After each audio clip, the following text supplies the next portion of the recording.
screaming. We're good. Oh, did you catch that? No. Penis. Well, welcome back. Hey. Welcome to back penis. to Offbeat Metal. God. After a great start for the finale, folks. Welcome back to Offbeat Melody, Death Among the Stars guest start. Last time, the crescendo to confrontation, the three groups of the melody group have split up, dealt with their respective threats, and began to converge on the crater where the reconstructed troll went to escape the fiery inferno of Kaiko and the just shockingly effective fury of Julie and Suki. And where the necromancer seemed to be calling home the rest of the reconstructed in defense. Sorry, my phone's going off crazy midterm election shit. I'm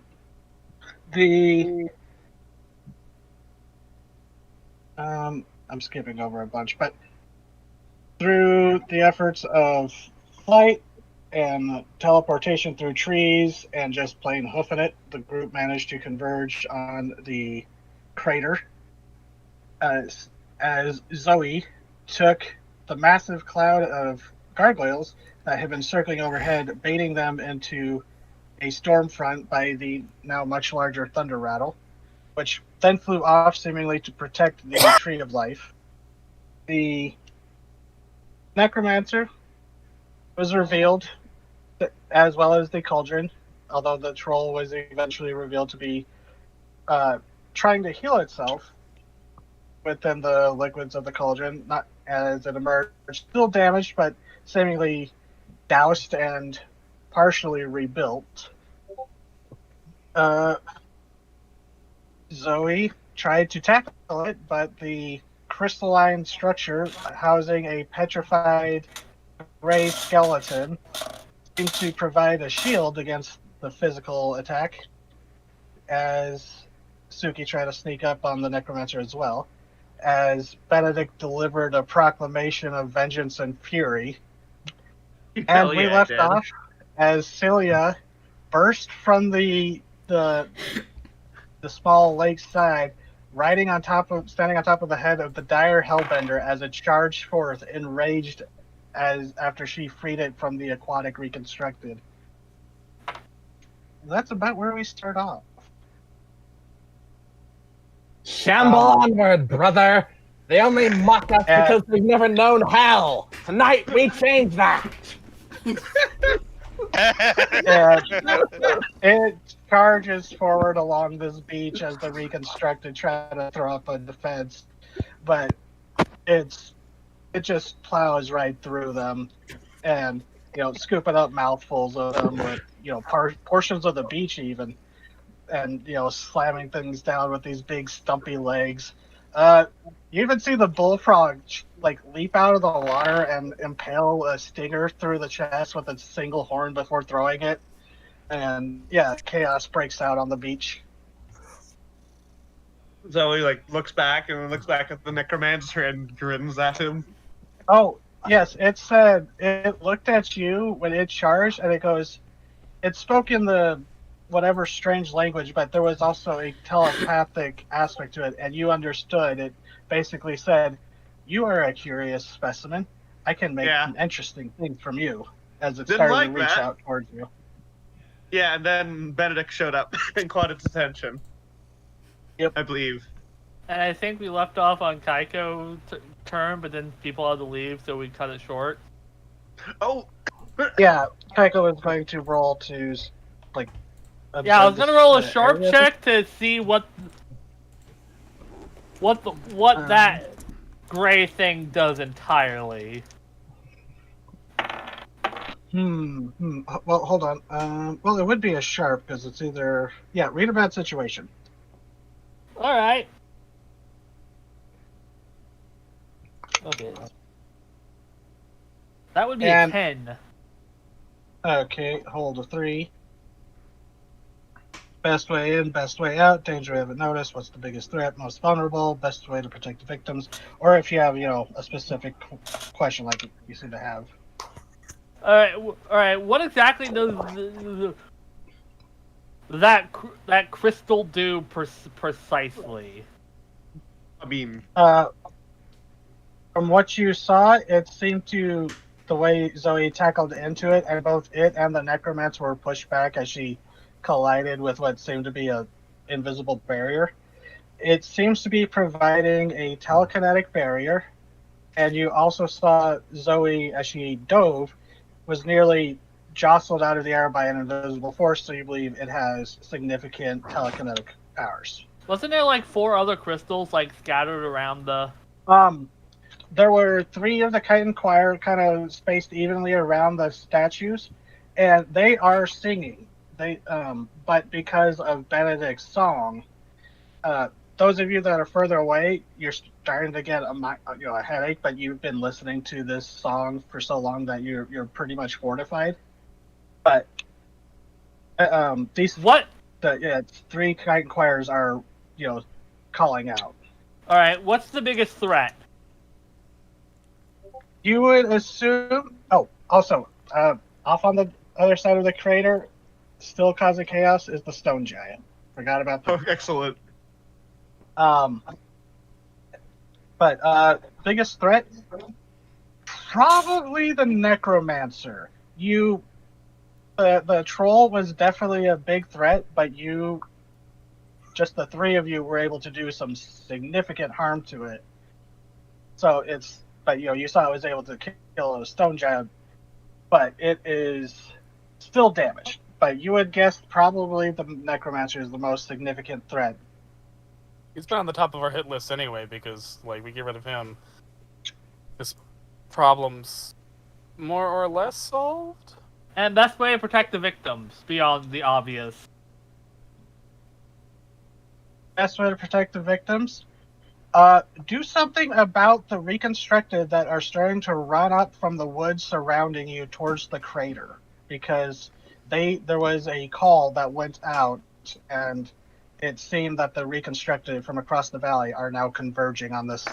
So destroying the 3 kite and choir things wouldn't delay them, I wouldn't think. Not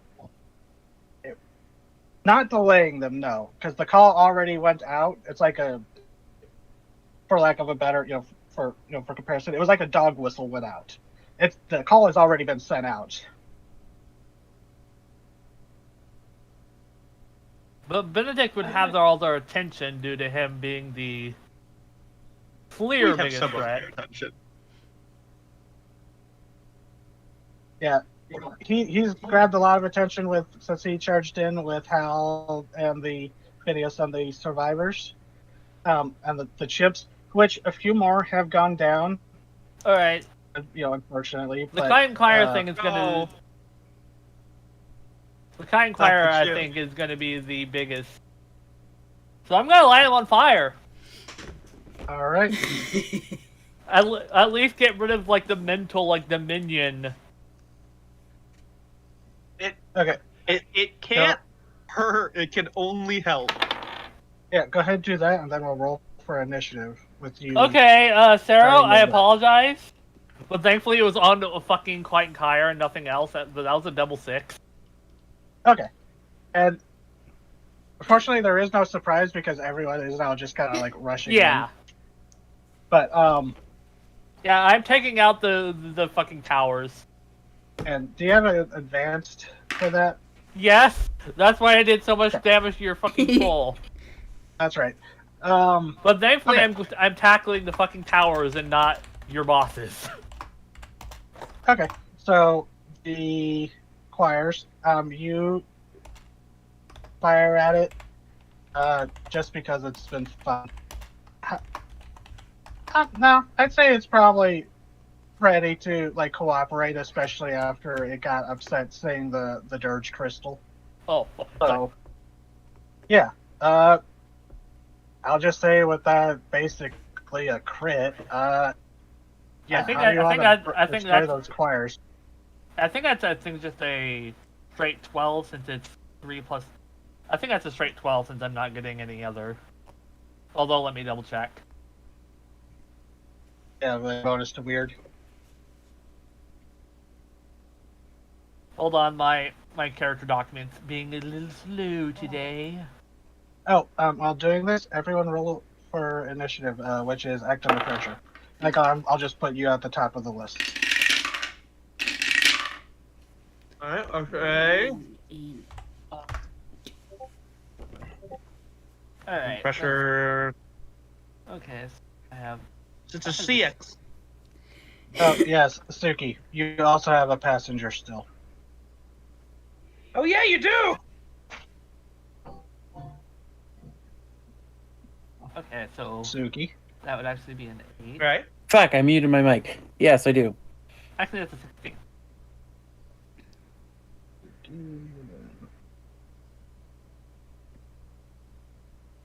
I do have a passenger with me. The last I looked at them, they were not all that big. It's not too much of an issue. I didn't they get better in the Bewitched? Yeah, at first it was like a thumb-sized chrysalis, not too impressive of size. It just looked weird, like it was made out of bone. But then when it became bewitched, it was now like the size of a yam, like a good-sized yam. I am carrying a yam in my pocket. A yam. Yam has lost all meaning to me. Instead of double damage, since that's 8 damage to one of the towers, I'm going to instead use my advanced commands to drive the enemy away in a route. Okay. Oh, Hunter. I'm not sure how that Julie would or work on Benedict, the. which one of you want to go first? Continue your ID, okay? I'm not sure how that's going to work on the towers, but it might cause it might like fuck with control of like all the ads to make them bolt. And what did you roll for that?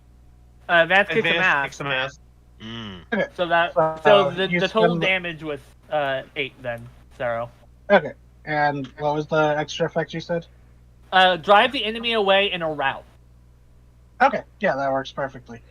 You throw out this serpent of flame as it leaps out the teal flame, and much like you and Benedict or the hunter had taken out the one in the ski lodge, the flames coil around it and catches, like those terrifying demonstrations fire houses do of a Christmas tree going up in flames. It just catches flame, and then almost as if like two arms reaching out, you see two tendrils of the flame reach out to the other two, and the other two are now engulfed as the song, the dirge of the Wormstar just turns into screaming as they are now aflame. Oof. And like because the troll was standing next Uh-oh. to the cauldron, it takes a step back and then turns, and even though it doesn't have eyes, you can feel its glare just focused in your direction, and it's still carrying the big bone sword in its remaining hand. All right. Big bone sword. So who did you say? I was on top of the initiative, or who? I didn't hear who you said. You were top, I believe, yeah. because you just went. Okay. I had it listed out, but I never hit enter. That happens. Okay. So Julie or Benedict, since you both rolled 13s, either of you can go.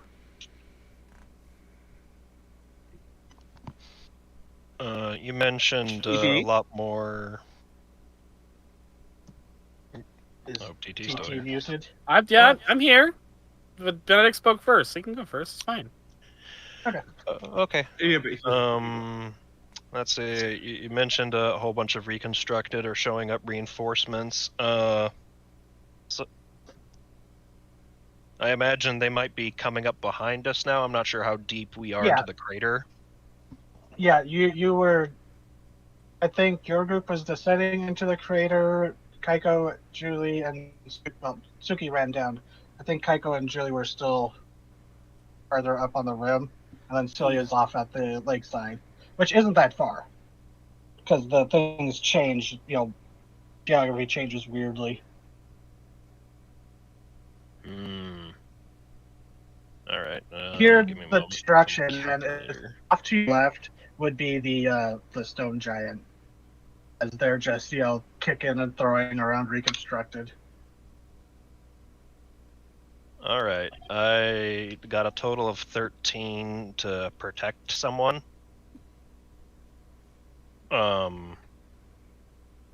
And on a 10 plus, you get to choose an extra. Hold the enemy back. And I have advance protect. Protects someone you plus 12. You protect them perfectly. Okay. If you're protecting a bystander, they also become your ally. So, you know what? Are Fuck you it. protecting? Are you meant to protect the stone giant? Yeah, sure. I was gonna say your group of survivors on the chimps. Yeah, that's a good Those point. would Yes. be closer. That's a good point. They'd be yeah. closer, and the stone giant may not need as much help. So yeah, I'm going to protect the group I'm with.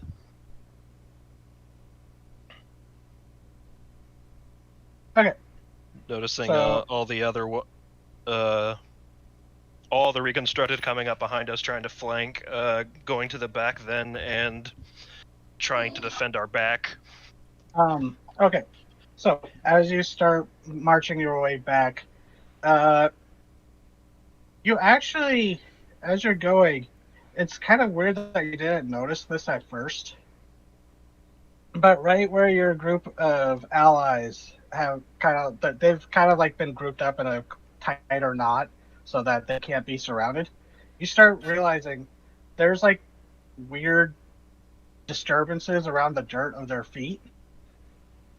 Uh-oh. Hidden beneath the packed earth of the crater's slope, shape began to stir and then burst from the ground.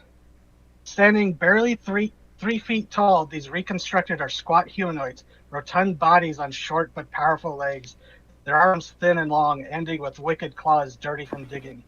Their mouths split open in nearly comical jagged maws, but it was the rest of their skull that revealed their unmistakable origin, as they turned to chatter with ravenous hunger in your direction. Their eyes, their heads, Oh, no. eyeless like the rest of the reconstructed, are not the smooth domes or armored crests, but a thick, sturdy spike. The reconstructed gnomes turning their spiked heads down as they begin charging on their stumpy legs towards your group of friends, Benedict. Don't you mean? No! Don't you mean Oh, no. gnome? Are those reconstructed? No. Oh, the nomanity. Oh my god. Sarah! Are those reconstructed gnomes? That's fucked up, man. Phineas, because he's with the group, turns around and he's like, "Oh fuck! I thought they just went into hiding." So, I think you're killing DZ, Sarah. I know. Yeah. I knew that was the potentiality. One might even say it was the goal. So you roll to protect your group. How does Benedict or the hunter go in at these reconstructed gnomes that are trying to charge spikes down as if trying to gore people? He's in their gonna go feet? full sicko mode. The fucking flaming halo of anger behind him has now reached full throttle burn, and he just goes around fucking beating them to re-death with his bare hands. Yeah, It is Doom But- levels of carnage. He is like uh-huh. popping heads off, Gruesome. and You're using the using the spikes super to like spike. fucking jab other ones. Oh god, yeah, it was a moment of just carnage as you just get this. You never thought as a hunter you would ever experience this level of catharsis. And yeah, that's definitely what happens in one of them, Shady. Shady, goddammit.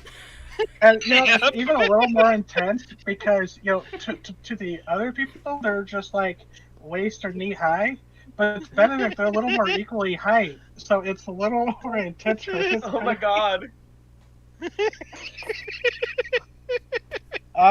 So the reconstructed gnomes are handled. Julie, Okay. So God, you when getting that perfect roll was just so appropriate. I'm sorry. when we were doing the investigate stuff earlier, you said the biggest threat is the necromancer. Does that mean we have visual on him?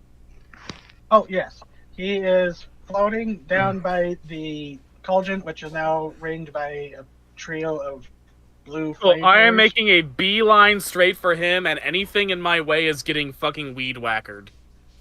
Okay. That will be. You know what? Just kick some ass to kick some ass on your way down to him, because Okay. there are reconstructed, kind of formed up and defenses around there. Okay, that is an 11. Kick some ass. Nice. So yeah, you're becoming very effective at pulling these things apart as you just how does Julie just walk through these things basically? You would take 2 points of damage as one tries to slip past. Well, you know, isn't the an needle 11? defenses. Doesn't an 11 allow you to take 1 less damage if you need to? Oh yeah, You have you do get the effect, extra benefit. Oh yes, I should have mentioned this. Yeah. I will take less damage, and also I have armor, so I don't give a fuck. Okay, yeah, so yeah, you take no damage. As I am literally like, the fucking needles have become a fucking whirlwind of spikes that are just working like a goddamn chainsaw or lawnmower or weed whacker to just turn everything that gets close to me into a fucking paste. Gnarly. One So, of these yeah. days, watch Brain Dead.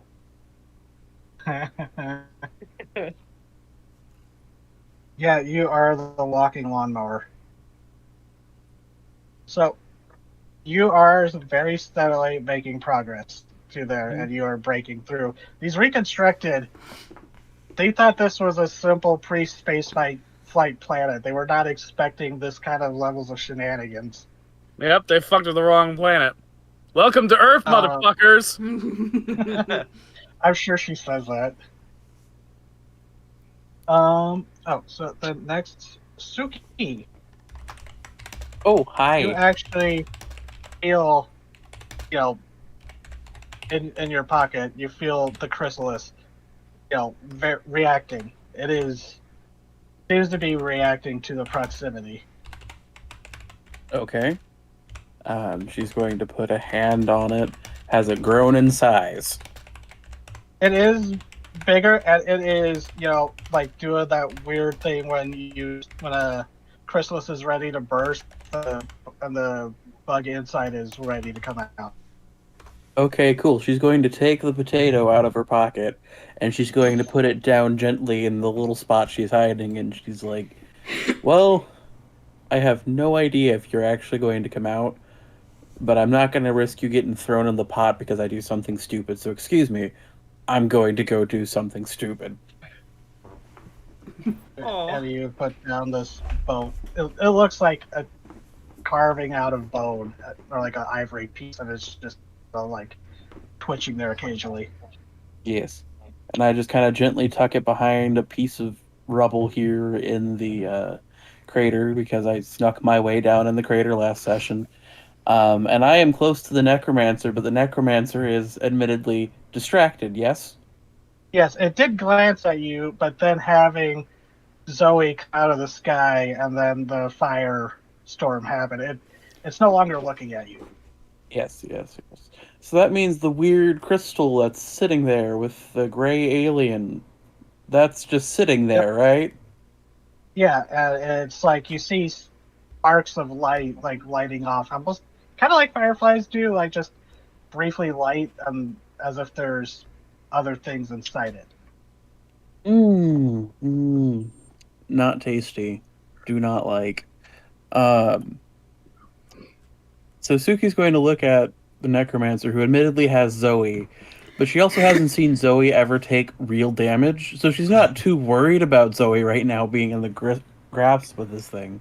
No, she's not grass. Zoe's not grass. Zoe is fucking pushing all of her Started, weight against this thing. Yeah, Zoe's fine. That's the real answer of this. Zoe is she's fine. having a standoff Yeah. with it. Yes. Is the crystal like buried in the ground? Is it just hovering No, there? it's floating just like the necromancer is. Fantastic. It's a spindle shape, tapered at both ends, but it Mm-hmm. looks not like a. There's no jagged edges. It's smooth like it was grown. Yeah, not knowing these guys, I'm not surprised by that fact. So Suki's going to sneak as close as she can to that crystal, pull out the magic knife of fuck off storm energy, and gotta stab a bitch. No idea how well this is gonna work. Like I said, dumb idea. Oh, and then let me check my math here. That's that. I haven't technically suffered harm in this fight. So that goes. So that's a 12 math Dang. wise. Or kick some ass. Or I kick some ass. I am stabbing the crystal with the alien skeleton that I I've don't. had too many times. Sorry. So you get extra benefit, gain advantage or give advantage, or not real advantage, but +1 forward to Mhm. you or the next hunter, or another hunter. Inflict terrible harm, suffer less harm, or force them where you want them. I want to do as much harm as I physically can to this thing because, hey, this is probably a weird magic nexus point. Okay. And how much damage does your knife do with its abilities? So it has 2 harm, hand, and magic. I've not gotten it Okay. upgraded yet. All right. And you're doing terrible harm. Okay. So you just launch yourself at this thing? More or less, It's just floating like a few feet off the ground.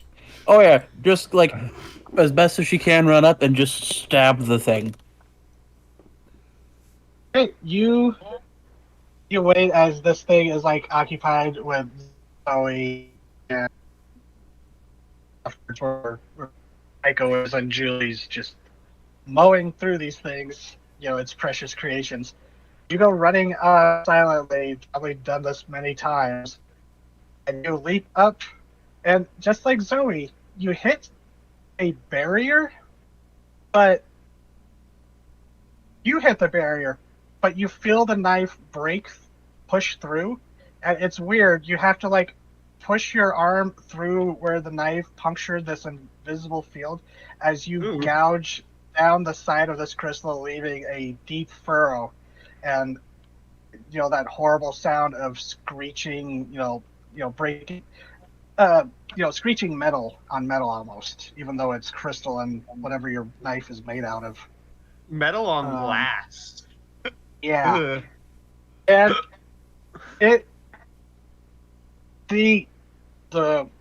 as the blade is wedged into the thing, you see inside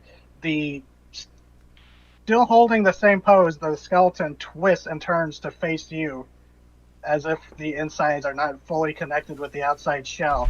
Now it's facing you, and you get what feels like a donkey kick right to your chest as you are pushed back, taking 3 harm. Oof. You did flash into it, and there is now a fissure in it, and that seems to be leaking a green flame, kind of contrasting with the blood red crystal. Actually, the crystal is very similar in color to your smoke, now that I think about it. Yeah, it's one of the reasons why she was thinking of it. It's like, hey, this is close enough in color. I know how this shit works.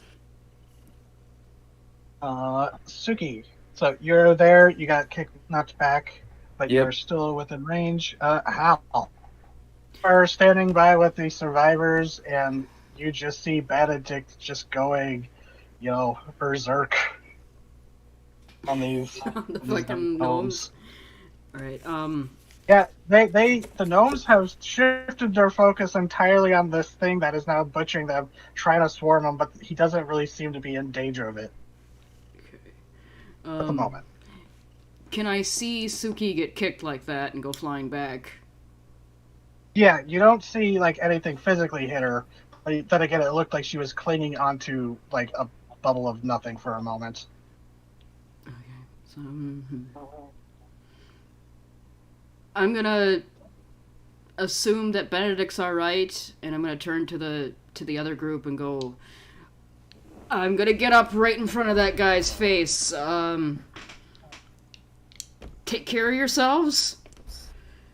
And he's gonna run up as far as he can get. When you say that, you see Gilbert swing the orb. It's almost cracking with how many times he's had to use it down and like lops off the head of a talon, and he just like flashes you a thumbs up. And he's like, "Go! I think we're gonna stay here and hold him off with Benedict."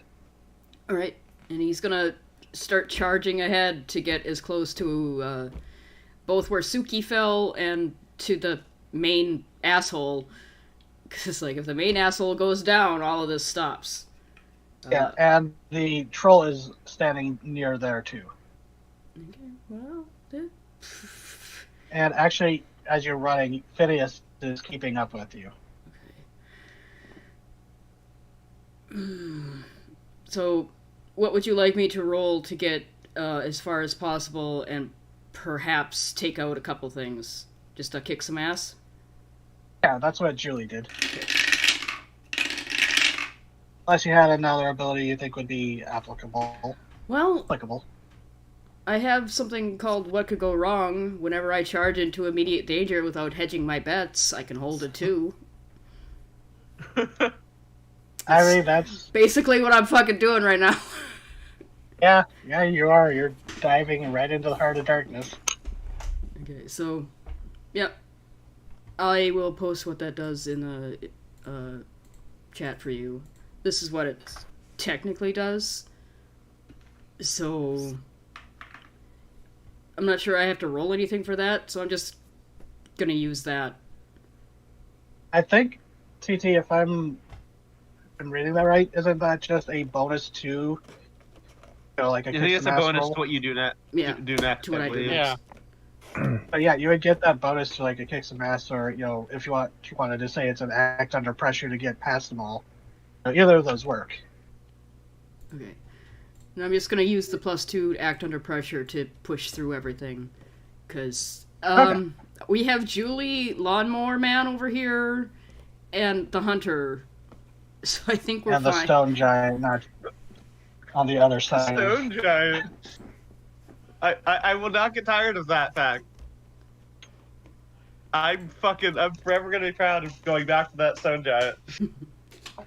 So yeah, he's just gonna charge through, with the +2 forward, that makes it a 10. On an act under pressure.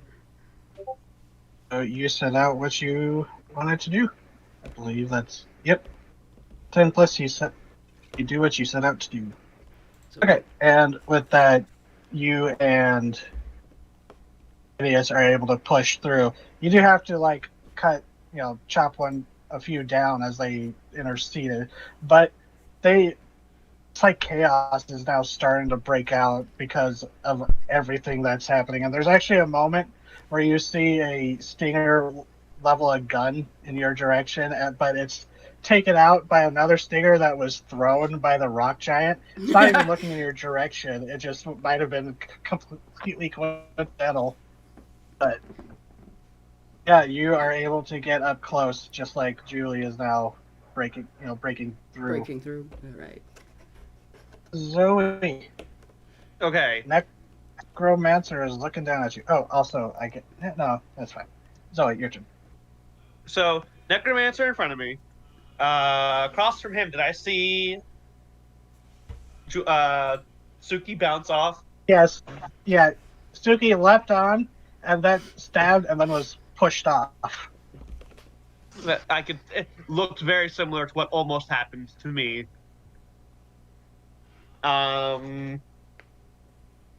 How far away? Yeah. Oh god. What is the biggest thing around me?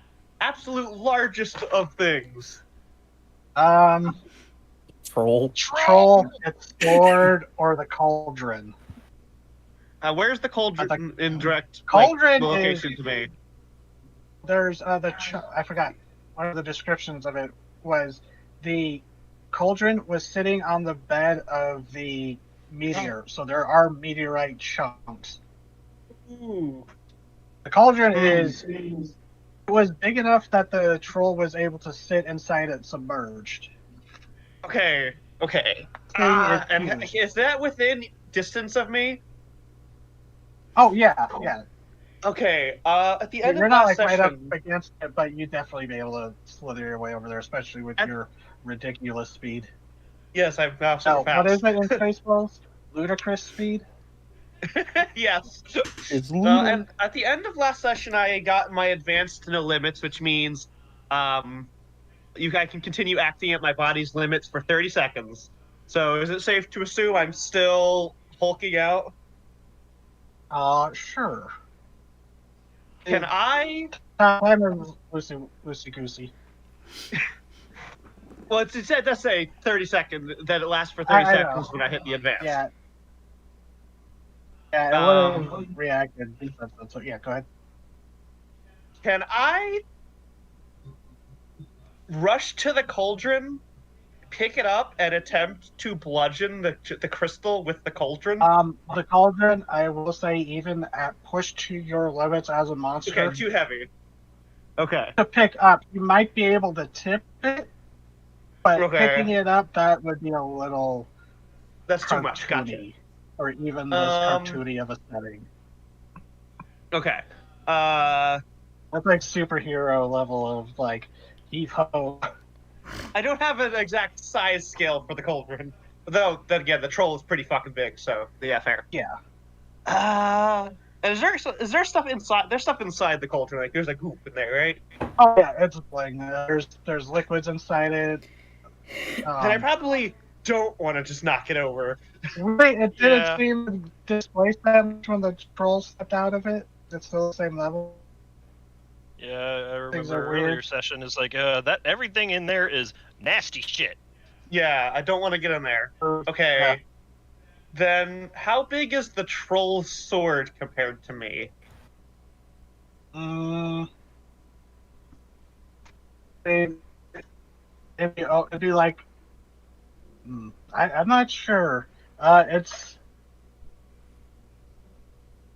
you would definitely have to use all four limbs to swing it around. Is that something I could potentially do? If you can grapple it out of the troll's hand. Can I attempt that? Sure, if you want to turn your attention to disarming the troll. Yeah.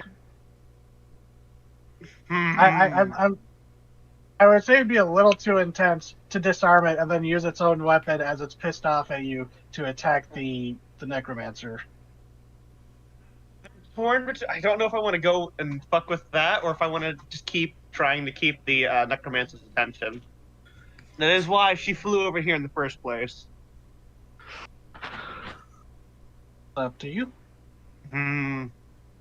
Oh, I mean, no, continue. Sorry. Oh,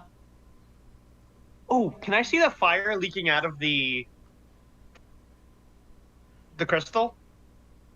Yeah. You definitely see the damage to it. Okay, maybe. Oh god, I'm sorry. I'm just like trying to decide which way to go. The meteorite shards. Do they look like they're just regular like pieces of rock and things, or do they look weird either? They look like a meteoric iron. Yeah.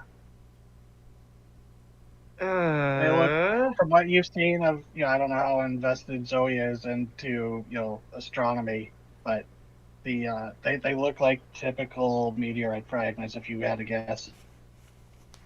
But they were strong enough to survive re-entry and carry this thing here. Yes. Is Yep.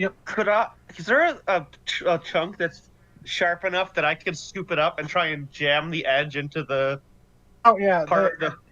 The way I was personally kind of imagining how it like split open and it kind of like bloomed like a flower and fell Ooh, apart, or like the chocolate oranges. ooh, that is a So cool visual. yeah, you would be able to pick up a sliver of it and wail with it. But I don't think using the undead axe I have would work particularly well against the undead things that control this stuff. Mm. I don't know. But I'm sorry, but I have to choose. I do, yeah. Let me see. It's obviously going to be. Use a Huh, dumb one. actually, this might bite me in the ass. But, instead of picking up a meteor chunk or using the axe, I'm going to try and bite where that hole is. And try and sink my fangs into it. It's Okay. probably going to bite me in the ass, but See, it'd be funnier if you bit the necromancer on the ass. This thing is giving the necromancer the shield that's not letting me bite said necromancer on the ass. So, all right, I'm going to roll kick some ass with unholy strength.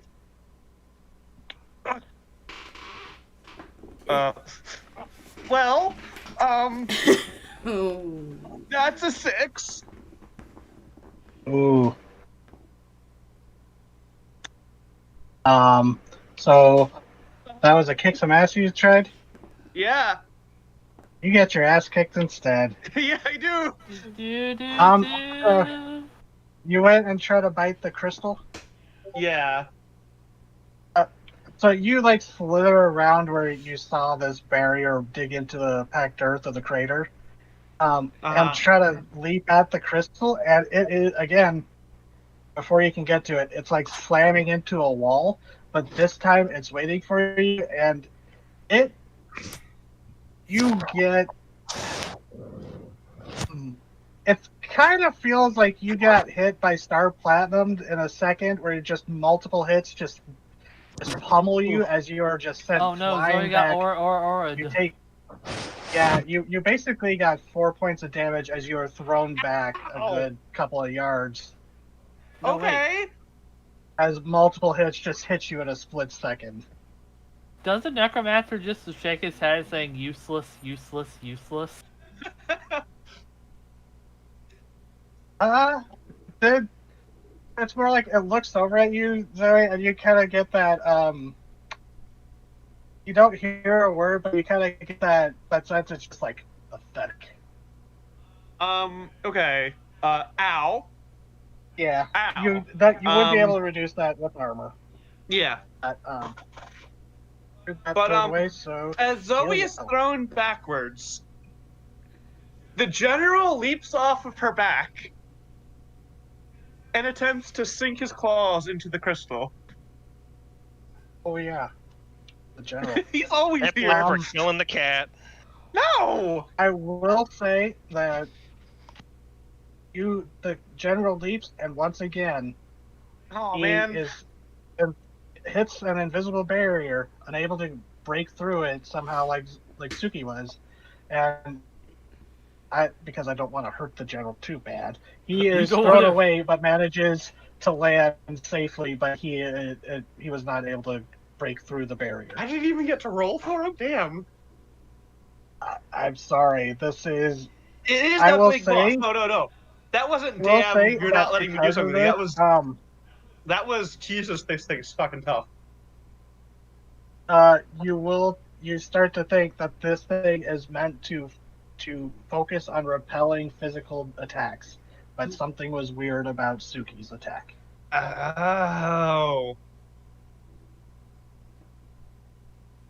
Do I? Okay. That is all I can do. Celia, Where am I you relative to everyone else right now?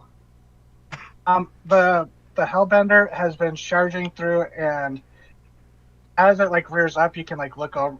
It's like right up against the edge of the rim of the crater, but it is you can see down into the crater, and not far from where you're at. I believe Kaiko is. I can see With down. your froggy legs, you'd probably be able to get down in there. Can you describe that again? The crater rim, you are able to see over it since you're riding on top of the Hellbender as it's rampaging on the beach, because the crater is like right at the water's edge, but it didn't reach far enough for the water to flood in. But you would be able to, with your your speed and agility, you would be able to reach in and get to the necromancer, on this turn, basically. Okay. And you do have a weird sword. Yeah, you have a magic sword. And you do have a very pissed off giant salamander, helping you out, and a bullfrog. And a wolf. The salamander might be big enough to wrestle with the troll. All right, charge through and bank there. And as Celia does this, she steers the Hellbender in such a way as that it charges near to the edge of the crater, sharply banks, slides to the side, and she Akira slides off of its back and into the crater. Nice. Yeah, roll and act under pressure.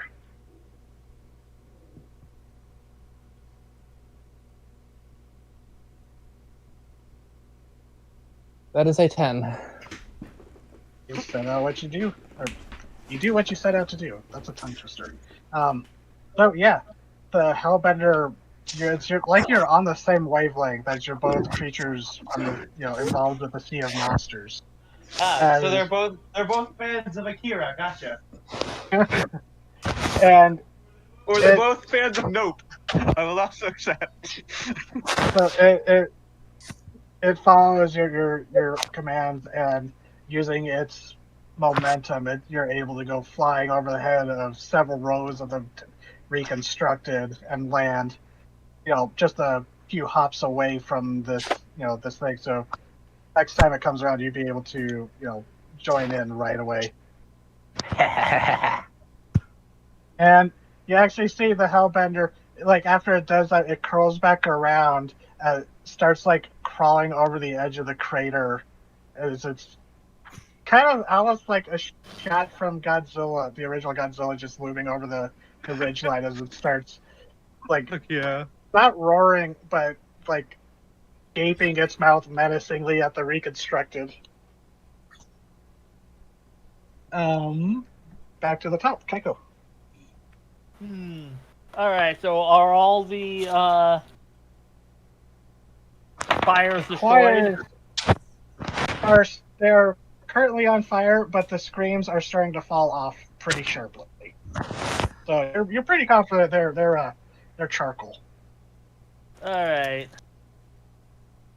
Then I rolled another read about situation. Go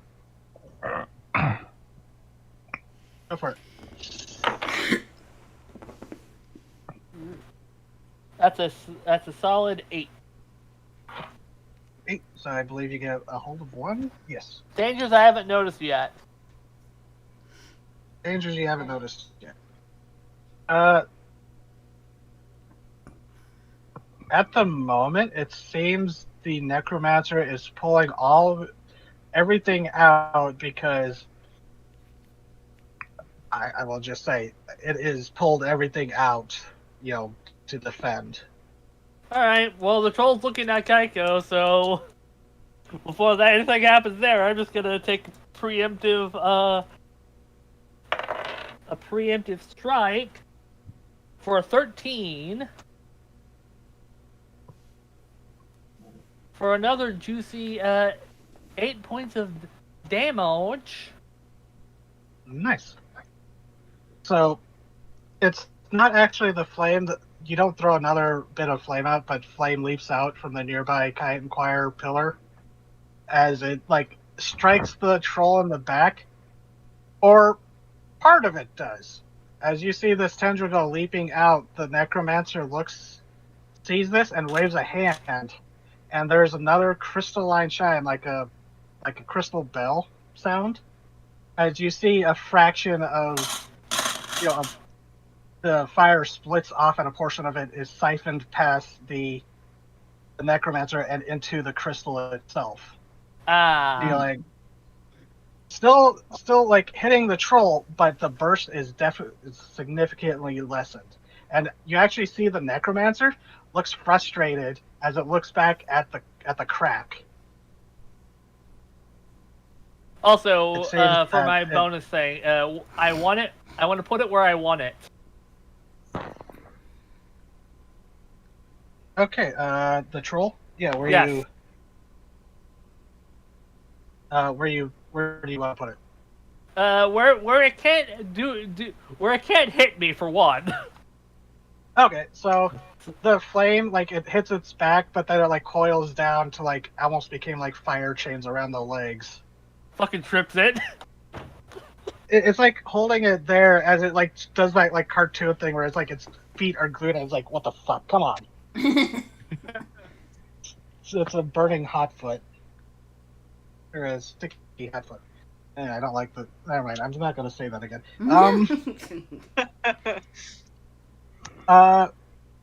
If you want, you can move closer in. You won't be able to make the full distance since you didn't use your turn to get there, but you could start making your way down closer if you wanted, or you can stay where you're at.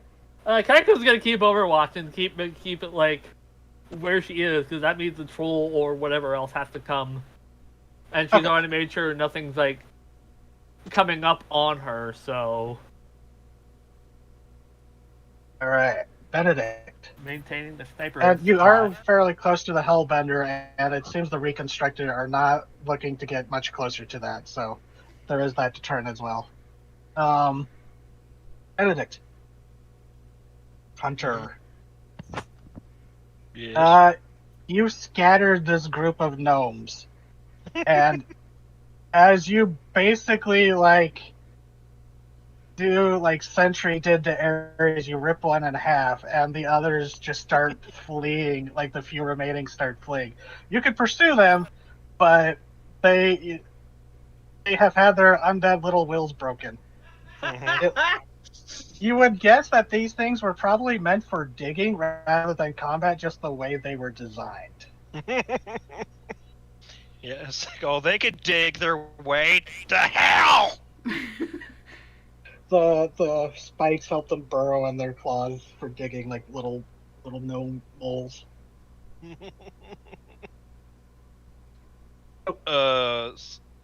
They're dealt You with. saw There's still the Suki- other. Oh yeah, sorry. Continue.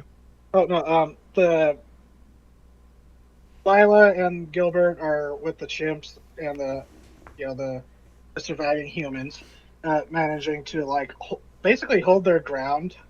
The having you there kind of really disheartened the undead from getting close. It seemed. Mm-hmm. Having you nearby, but you look over and you see Suki picking herself up off the ground, as well as Zoe, got tossed. She's a pile of coils.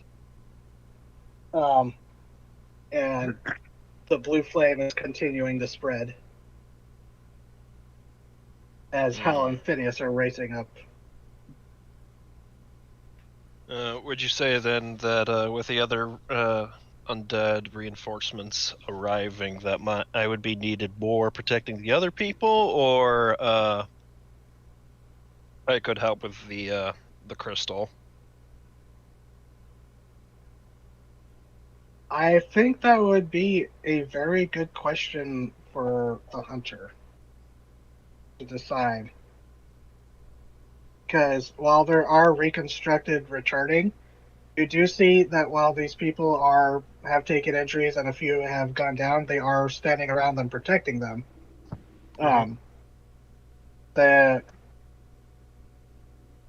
It's kind of like what would the hunter, mental arithmetic decide is what he should do. Mm. Well, a lot of physical attacks are not working on the crystal or force field. I think you would be aware enough that you saw the flame, or a portion of Kaiko's flame got siphoned off to the crystal. I'd Yeah. say you're probably battlefield aware enough since, Yeah. you are the hunter. I wonder if that would affect my flame as well, since it has a different fuel source. Hmm.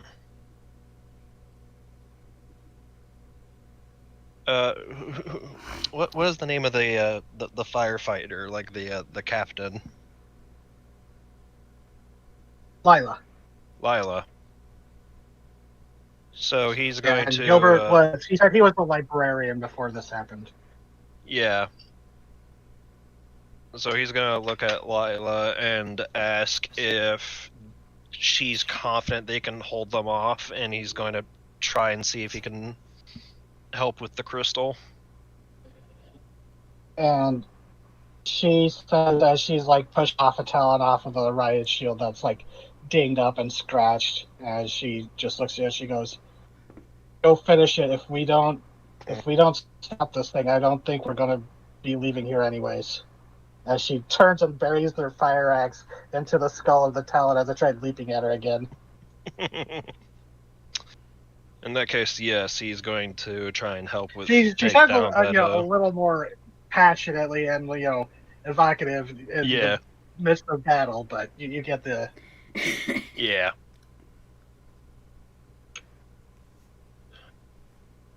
Oh, so yeah, I actually found, and thanks to DZ, the troll is about 18 feet tall. Oof. It's like about the same size as Alpha. yeah. It's taller than this stone giant is. Donkey. Tall, here. But so Benedict, what were you doing? Sorry. In that case, he's going to try and assist with breaking through that crystal. Okay. The And I tear think- within the force field that Suki produced, would that be on my side, or would that be require You're too not much going around? because it was I'll just say it was kind of an invisible thing she had True. to feel for. Mm-hmm. And you don't know if that got repaired since it's a telekinetic field or if it was like a That's little true. physical field. Nonetheless, he is going to try. So He Fix the is map? going to run up with the flamethrower and try his luck. okay. So that is a 12. Ooh, yeah. And that's extras for kick some ass. Yeah, if you roll on 10, let's see. Yeah, inflict Okay. terrible harm, I suppose. Okay, extra harm. And how much does your flame do? Normally it does 3 harm area slow. Okay. And does it count as magic? Is this technically a magical source, TT?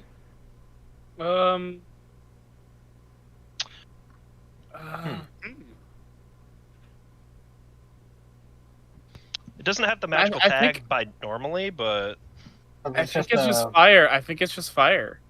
Yeah. Okay. There are some magical things about Benedict, but a lot of him is just technological. that's true. Yeah. His fuel source is magic, but a lot of his stuff is tech. Yeah. Well, So, yeah. in that case, I did realize I do have a magical weapon on me. You do? Fists.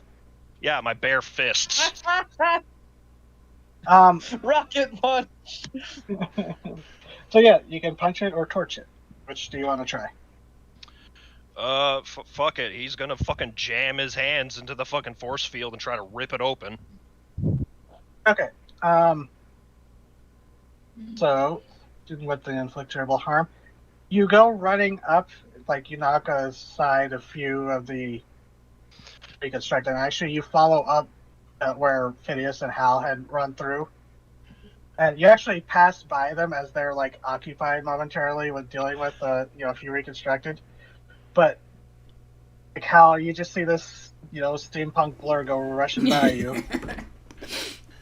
And the necromancer glances at you and almost looks away and like as if you weren't worth it because you're just a tiny little man to it.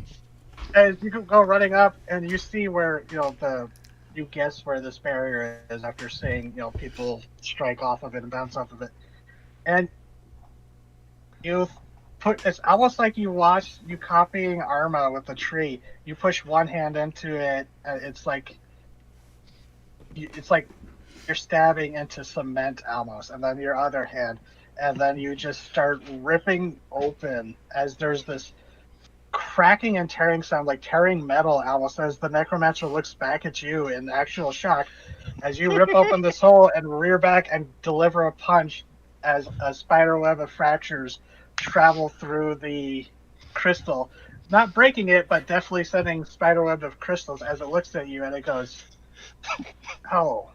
No. As it thrusts a hand at you, as you see attached to its forearm, like its armor, what seems to be a built-in necroflencer, similar to the one that Zoe is still carrying, as it fires off a burst at you, dealing 4 damage. God. I can take it. And of course, reduce any armor. Mm-hmm. Yeah, the shot hits, it does not stop him. Yeah, but the barrier, you don't know if it's like you're still holding it open, but you're able to punch it and they're getting shot. You're staggered back like a foot, so you're like on your back foot. So Julie. All right. Keep making my way to the necromancer. Yep. I'd say you'd be able to rush up and do what you want. You're within range. All right. Awesome. I'm gonna kick some ass. Assuming you're rushing up. Yep. I'm running up. I'm kicking some ass. I got another 11. Dang. And I'm gonna say extra harm. For a total of 7. Okay.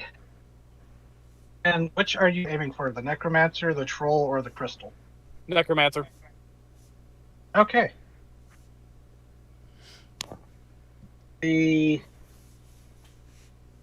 like you take the distraction afforded by Benedict to rush in, and similar to what Suki encountered, it's like you collide with the barrier, but your claw hand is able to reach through, and because of its newfound telescoping properties, you're able to lash out and just swipe down its side, tearing through these worms-filled vestments and gouging into its armor, and you see this dark, almost like rotting-looking blood, just dark red blood, just spurt out as it lets out a shout and once again twists as it looks at you and fires off a burst as well, also dealing 4 damage minus armor. Okay. But you definitely scored a hit on this thing as it is. You see this dark, almost rotting red blood.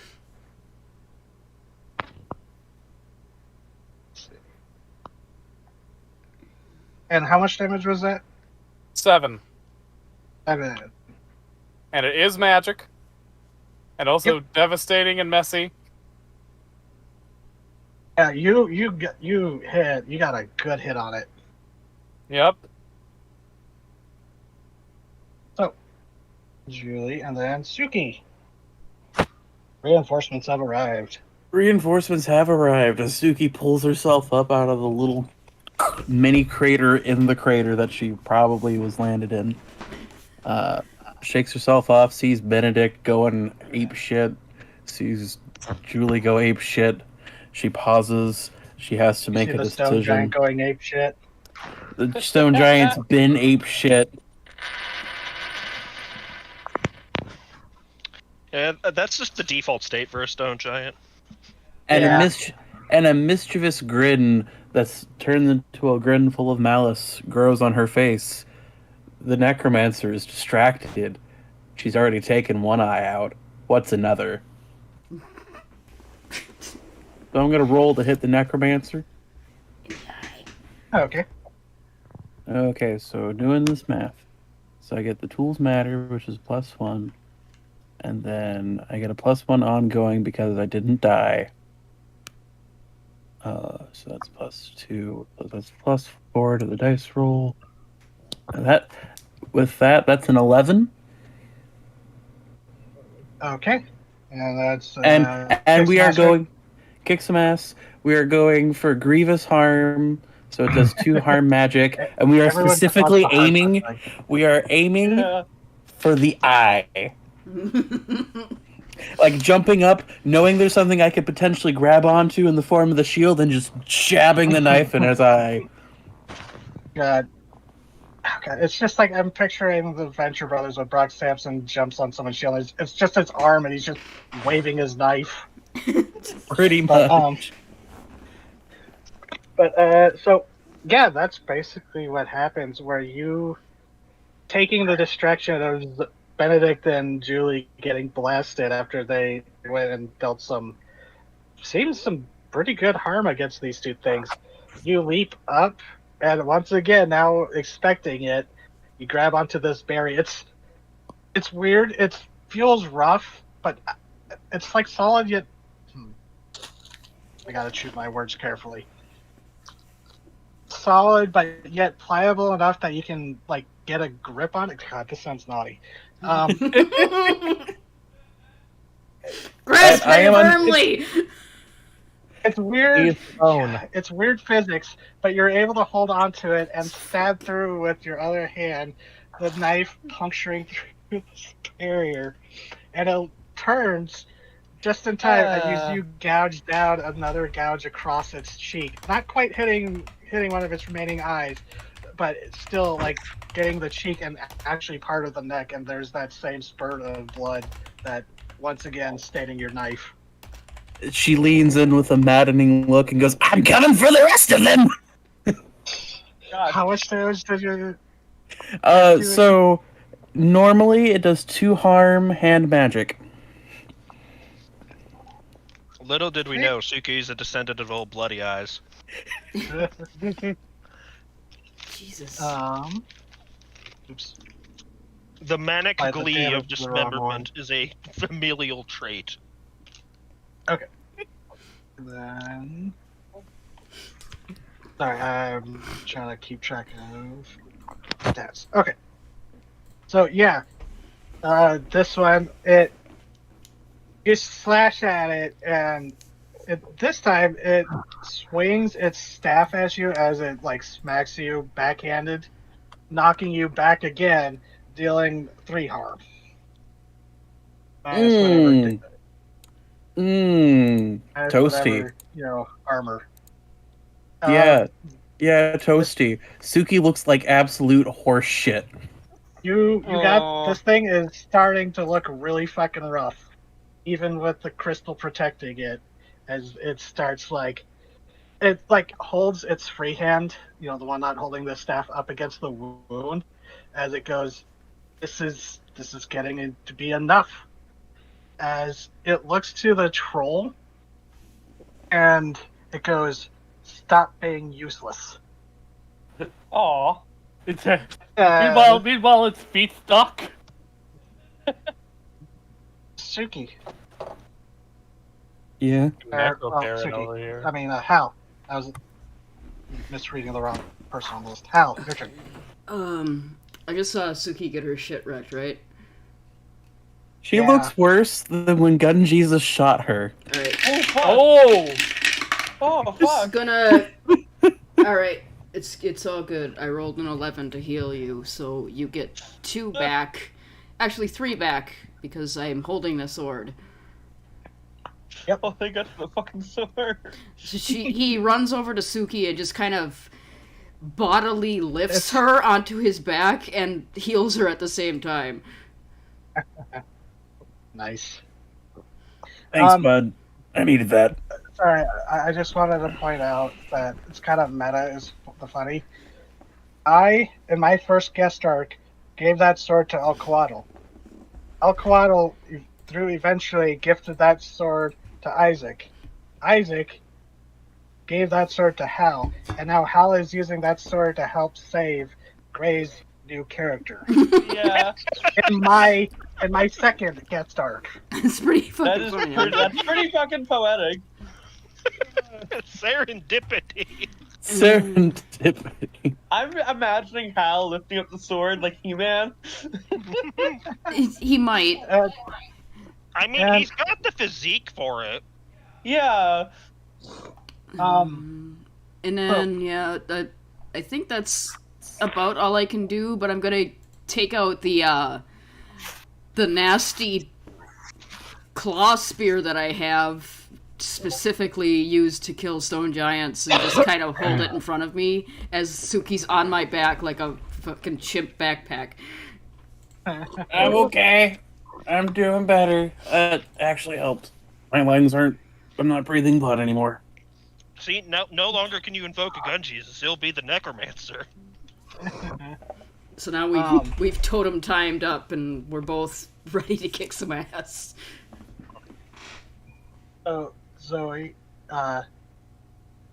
you saw this happen after you got thrown away by the necromancer. The tension is now back on being attacked by multiple sides. Did I see the necromancer be an asshole to the troll?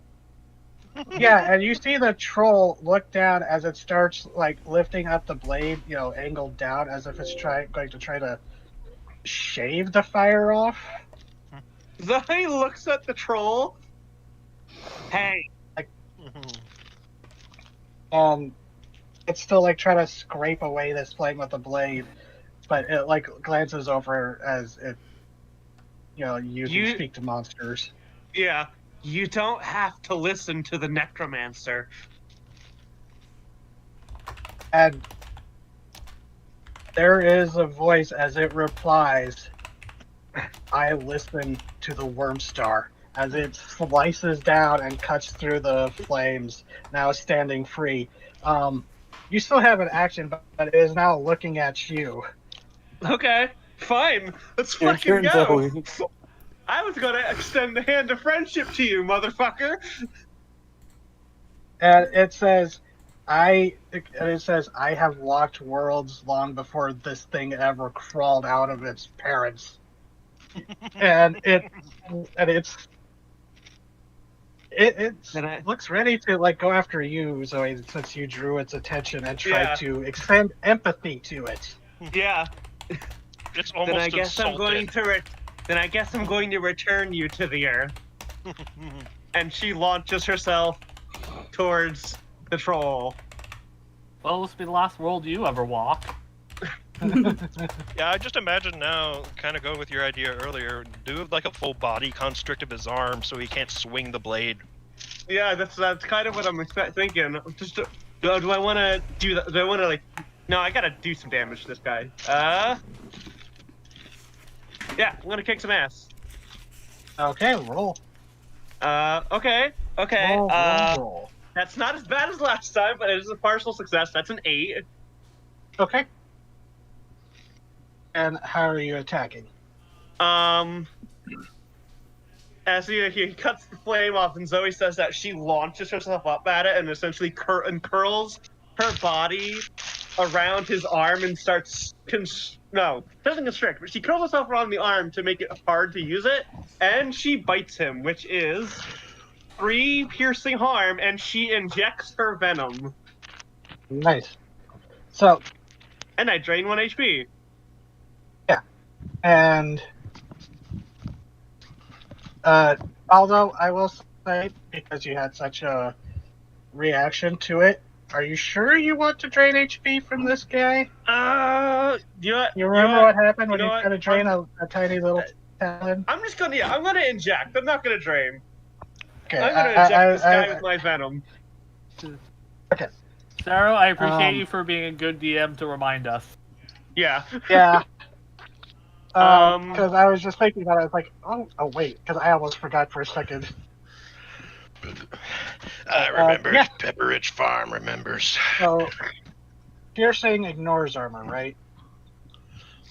Yeah, that's what we figured her fangs would do. Yeah. Okay. Sink them boys Yeah. into a fucking meaty part. Yeah. And while the as you, like, venom coil- doesn't do necessarily a direct like statistical benefit for me, anyone else who rolls against the troll gets a +1. Right. It's just like the sword of venom and rain. I guess. Oh, I mean that's why I suggested that. Ah. Okay. But, yeah. So you curl around its remaining arm. It's still got the like partial arm on the other side. It didn't have enough time to rebuild it. But Yeah. you coil around it. It like tries to swing the sword at you, but you, with your ridiculous serpent and cat speed, are able to coil around it, going up its arm, and then go, as you know, DZ suggested, right where the segments of the bone plates meet. And all they are, you know, like I said last time, a dry undead. This one feels more, Me. yeah. There's, To be fair, he just got Like- out of the soup. yeah. You did just get out of sleep. You, and this thing, now that you've been into it and what it said, you know, this is the first reconstructed you've heard actually speak. So yeah, speak. This thing seems ancient. It seems different than the other reconstructed you've fought, which are new. But you, It's had time to Hit gain the- sentience. Well, like yeah, others have sentience, but like it's had time to completely form a develop sense of a being. personality. Yeah. Yeah. And Well, it lets out the shout as you inject the venom, and you see it tries to reach up instinctively with its arm that's not there before it like snarls and like tries to smack you with its head. I'd like totally a headbutt. forgotten that the other arm had been severed, so that's actually a good Yeah, it idea. was to fucking frozen. yeah, I forgot too. It was frozen and then shattered by a combo hit with Julie and Suki. So you are now like clinging onto it. I want to say you're like exactly grappling it since your intent was damaged that time, but you Yeah. are clinging to it. And it does like do a headbutt, which would be like 2 damage. Okay. Yeah. The headbutt just clunks against her thick chitin, and It can't quite bite you, but it was able to like slam its heavy armored head against you. yes, there's that fucking clunk sound. That's its skull meets her chitin. So, This that fucker's does look like mine. a coconut claw. Sorry, Zoe, Celia. I just keep periodically reposting the turn order. What does the necromancer look like at this point? Pretty hurt from the 2 hits from Julie and Suki. It doesn't seem to have much physical fortitude compared to the reconstructed, and is reliant on the telekinesis Squishy shield. wizard. Ah, squishy maid. Nice. She just charges at it with her sword drawn. Okay, Barbarian kick the seeing mat. a squishy wizard unattended. Is anyone gonna eat that?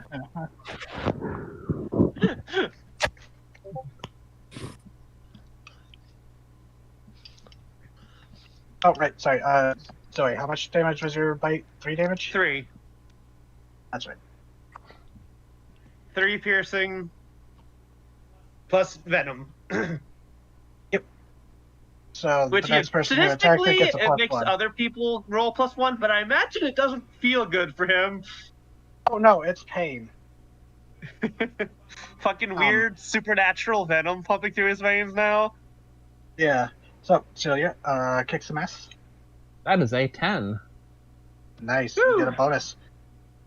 That is with the bonus.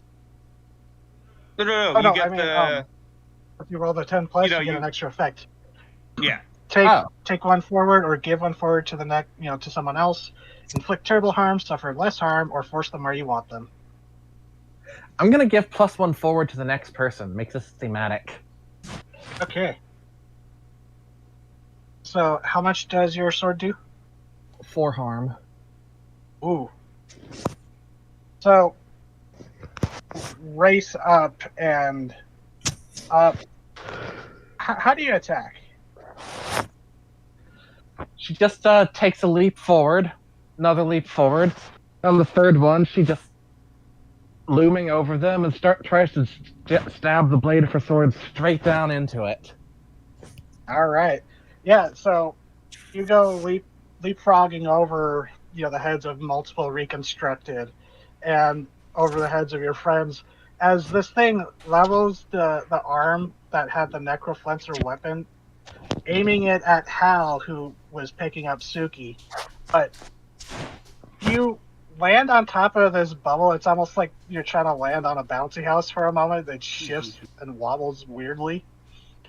But what you do in this dragoon drop with your sword, the sword pushes through, and there's resistance, but it pierces through, like it gives, and as it's lifting its arm out, it stabs right through the forearm, cracking through this weapon as there's a small burst of green necrotic energy as this weapon explodes, detonating its hand, basically, leaving a cauterized stump, but you take 2 damage of necrotic energy from the burst.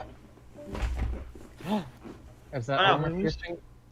Uh-oh. Who is? DZ dropped. Oh Oh no. no. Oh You no. lost Google? Oh, No. DZ? No. Easy. Hello? Hello. Hello. Eh, crap. Hold on. Is can hear that, you. Armor piercing. Yeah. And oh wait, no, not armor pierced. Okay. Your attack pierced its armor, but excuse me, jeez, hiccups. DZ, can you hear us now? DZ? Oh no, we can't hear you. Yeah. Oh, headphone trouble. Ah. No. Hey, there we go. Ah, there we go. Can you hear us? Yes. Okay, cool. Excellent. So Celia, you do this frogoon, not a dragoon, a frogoon, drop, Dragoon. and yeah, you pierce through this thing, and as the weapon was charging up, it detonates. Thankfully, your sword is made of very sturdy stuff, thanks to the skills of Susan Hanzo. But the shockwave would have damaged you, minus whatever armor you have. And it kind of just doesn't react at first. It recoils, but then it just kind of looks at the arm. Half of its forearm is now gone and smoldering, as it just looks at it incredulously, and it goes, "Why did I have to be summoned to a place with competent defenders?" It occurs to me, her sword does fire, and fucking reconstructed hate fire. Don't flatter yourself, honey. I am anything but competent. Kind of a charming revelation, isn't it?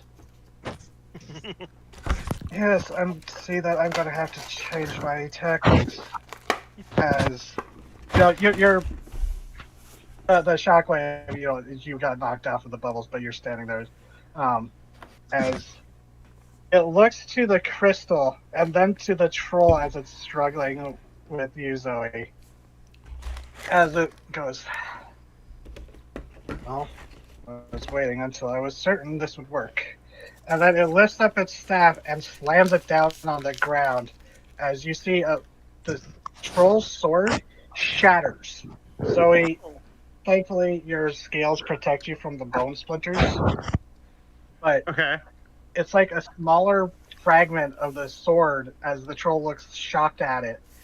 Alarmed as its blade, possibly as old as it was, is broken, and this jagged fragment lifts up towards the front of the necromancer and similar to before, it slices a gouge in the air as the necromancer starts drifting towards it, and you see through this wound in the air the tree of life's roots Uh-oh. as it steps through. I will give, since it's the top of the round, and Celia, you did give a +1 forward. Kaiko, I will give you a chance to react. Blast that bitch. Oh, wait, what else D20? 2D20. Oh, nice. Okay. So I have You do to have a bonus of +1 from Celia's attack. Can I destroy the portal with my fire? You're not sure what effect that would have, but it would. You do know that the necromancer would have to pass through that very specific spot. It's gonna have to leave the barrier in order to go through the portal, right? It seems that way because as it's drifting towards it, the crystal is staying in its spot. That's a flat 10 plus 3, so a 13. So that's a good old 8 points of damage, and I'm going to put him where I want him to be, which is away from the portal. I mean, if the fire can tether the troll, what's to say you can't do it to the necromancer? Okay. And this is... Okay. 8 points of damage, and it's magic, and it's also... And it's technically 4, but it's smite, so it's technically weak, so that's why it's 8. Okay, so you see the flames that are still smoldering around the Titan choirs, not far off. They leap out, like all three sending jets of flame, as they do strike the necromancer, and there is a shout of pain and frustration. But unfortunately, again, you see the crystal chime as the flame is siphoned away from the necromancer. This time, But I still put him where I want him. Unfortunately, the crystal breaks some rules. But there is an upside to this. This crystal seems to push itself to its limits, as it has been fractured and gouged and already siphoned this, basically toxic energy from your flame in it already, as it does its best to drain the flame away from the necromancer, leaving it scorched. It's, the worm silk robes gone, leaving it just armored and scorched bone and chitin, as it casts one last glare at you, Kaiko, before it steps through. Moments before, the crystal seems to glow from the inside before shattering.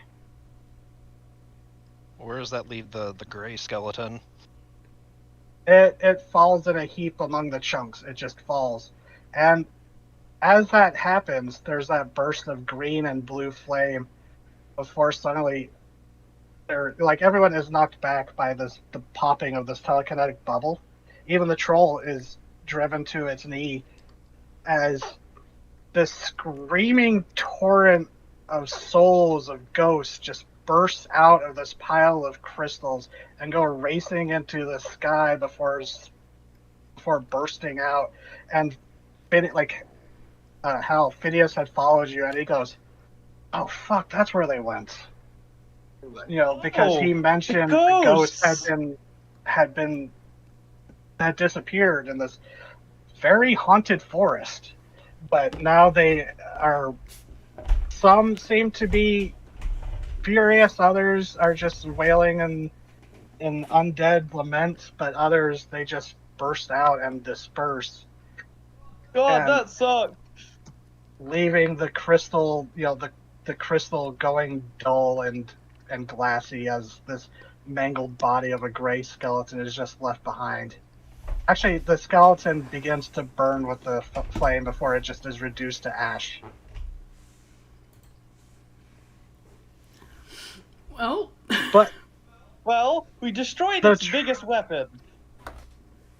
And the troll, now weaponless, lets out a bellowing scream, and you actually see green flames start leaking from its mouth as it's like just seems filled with this fury. Should have accepted my offer when I extended it. Benedict. Unfortunately, the necromancer has escaped, not unscathed, and now missing one of its greatest weapons, as Nora just pointed out. But Is the hole still there? no, it stepped through and it sealed shut, like a split moment before the crystal shattered.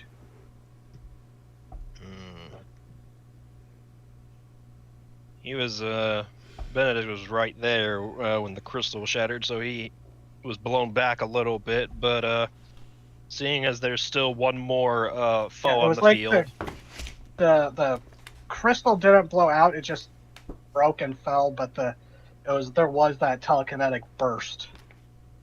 Yeah. Seeing as there's still the troll, we can't chase the necromancer with that thing on our heels. Yeah, he's going to roll and kick some ass on that one. Okay. Going after the troll, you said? Oh, Yes. Eh. Let's see. On a success, hold on, wait. 5 plus 3, so that'd be an 8. So, that means I inflict some harm and suffer some harm from what I am fighting. Okay. I was gonna try and do my best to get the troll down. Yeah. In that case, I'm going to proc something. Ooh. If I'm going to proc Never Again, that means I can violate the turn order to protect Benedict, but as though I had rolled a 10, but cannot choose to suffer little harm as a result. So you would take the damage instead? Yes. Okay. So, Benedict, had you go up and attack him, fists or flamethrower? Zoe is still, wrapped around its arm. yeah. Yeah, my attack. What I was gonna try and do is climb up, fucking God of War style, on top of this thing's head, and try to jam the flamethrower into its screaming maw. Okay. Actually, that works. So, Celia, you see this thing turns its look down at Benedict as he goes rushing towards it. And it seems to inhale, its chest swells, and almost like a dragon, it lets out this gout of green flame. But you leap in front with your sword, and it is an alien flame, but your sword is made of flame and smoke. So it is able to deflect some of it. You take 3 necrotic damage, minus any armor. But that gives Benedict the chance to leap up and cram the flamethrower into its mouth once the flame is gone, and just, give it a reverse flame breath. That's weird. I give it the Godzilla kiss of death. Oh yeah. So what damage does that do? 3, and I'm just fucking jamming that thing down its throat. Okay. Yeah, it does not like that. Oh jeez. Yeah. Yeah, a real David and Goliath moment there. Yeah. 4 times your height. Jesus. So Benedict, Jilly. Okay. The necromancer escaped. Yep. Not unharmed. It looked on death's door even more so than a necromancer normally does. Fuck. What? And the crystal shattered as though it's just the troll left, I guess. And the cauldron, I think. Alright, I'm Cauldron, gonna fuck with that cauldron. Oh yeah. Gonna fuck it up like Gurgi. Well, hopefully not in the same way, because that's Yeah, one hopes. That's a 10. Okay. You do that voodoo you do so well on that cauldron. And how would Julie / the seamstress deal with this cancerous thing from another reality? Is it made of meat? No, it is, well, not on the outside. It's it's metal. It looks, like the Black Cauldron. It is dark iron, or what you would assume iron, like a dark black metal. But there is the liquid inside, which you would know is made out of mostly liquefied biomass and assorted other nasty chemicals. Okay. I think the flavor of the attack here, everything's sewn together with strings. My hand's made of fucking needles. I'm gonna pick some threads. I'm gonna fucking unmake this thing. All right. And you rolled a 10, you said? Yep. Okay. It Does it, for all intents and purposes, count as a monster? not quite. Not a monster. Okay, but- man. If it's not mechanically a monster, then that's 4 harm. But I would say that narratively, the seamstress and Julie have all the reason to treat this thing as an enemy monster. Because it is meant to corrupt, your reality into something else. Hey, maybe the Weaver could rewrite some things. No, we're not rewriting this thing. We're unmaking this thing. I meant more the innocent reconstructed through it, but yeah. Well, we addressed that idea last session. Even if we rewrite the cauldron, Cero said that we change the settings, but then we would have to dunk every single reconstructed into the soup. Right. That's not how the Weaver operates. She wants this thing out of here. It is a thing that destroys the I would natural also have to say that things that bind Mhm. creatures and then remakes them to be slaves of someone else's will, and the Weaver finds that fucking repugnant. We might want to do it. Weaver don't. I know we're not playing D&D, but if we were playing D&D, Julie is either a cleric or a paladin, and her god leans heavy on the fucking good part of her alignment. And that means when there's fucking abominations of that enslave people to a necrotic will, there's no fucking mercy. We're undoing that shit. You bring out the smite. Love for the victims, but the tool of the enemy is going to be destroyed. all right, and that's exactly it. This thing is basically the anathema to everything that seamstress holds dear.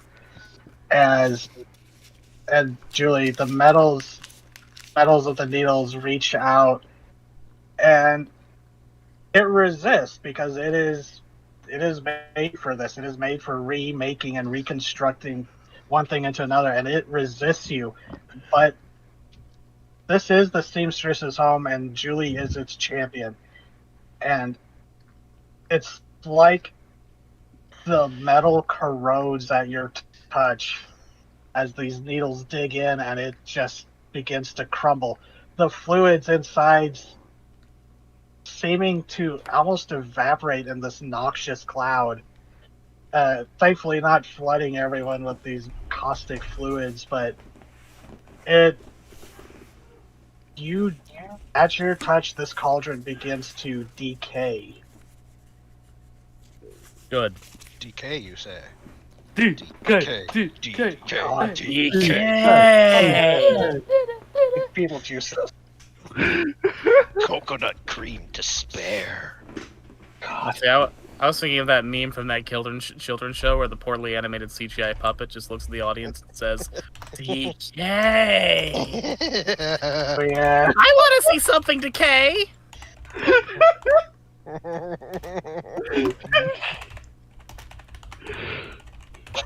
So that's Julie. Suki.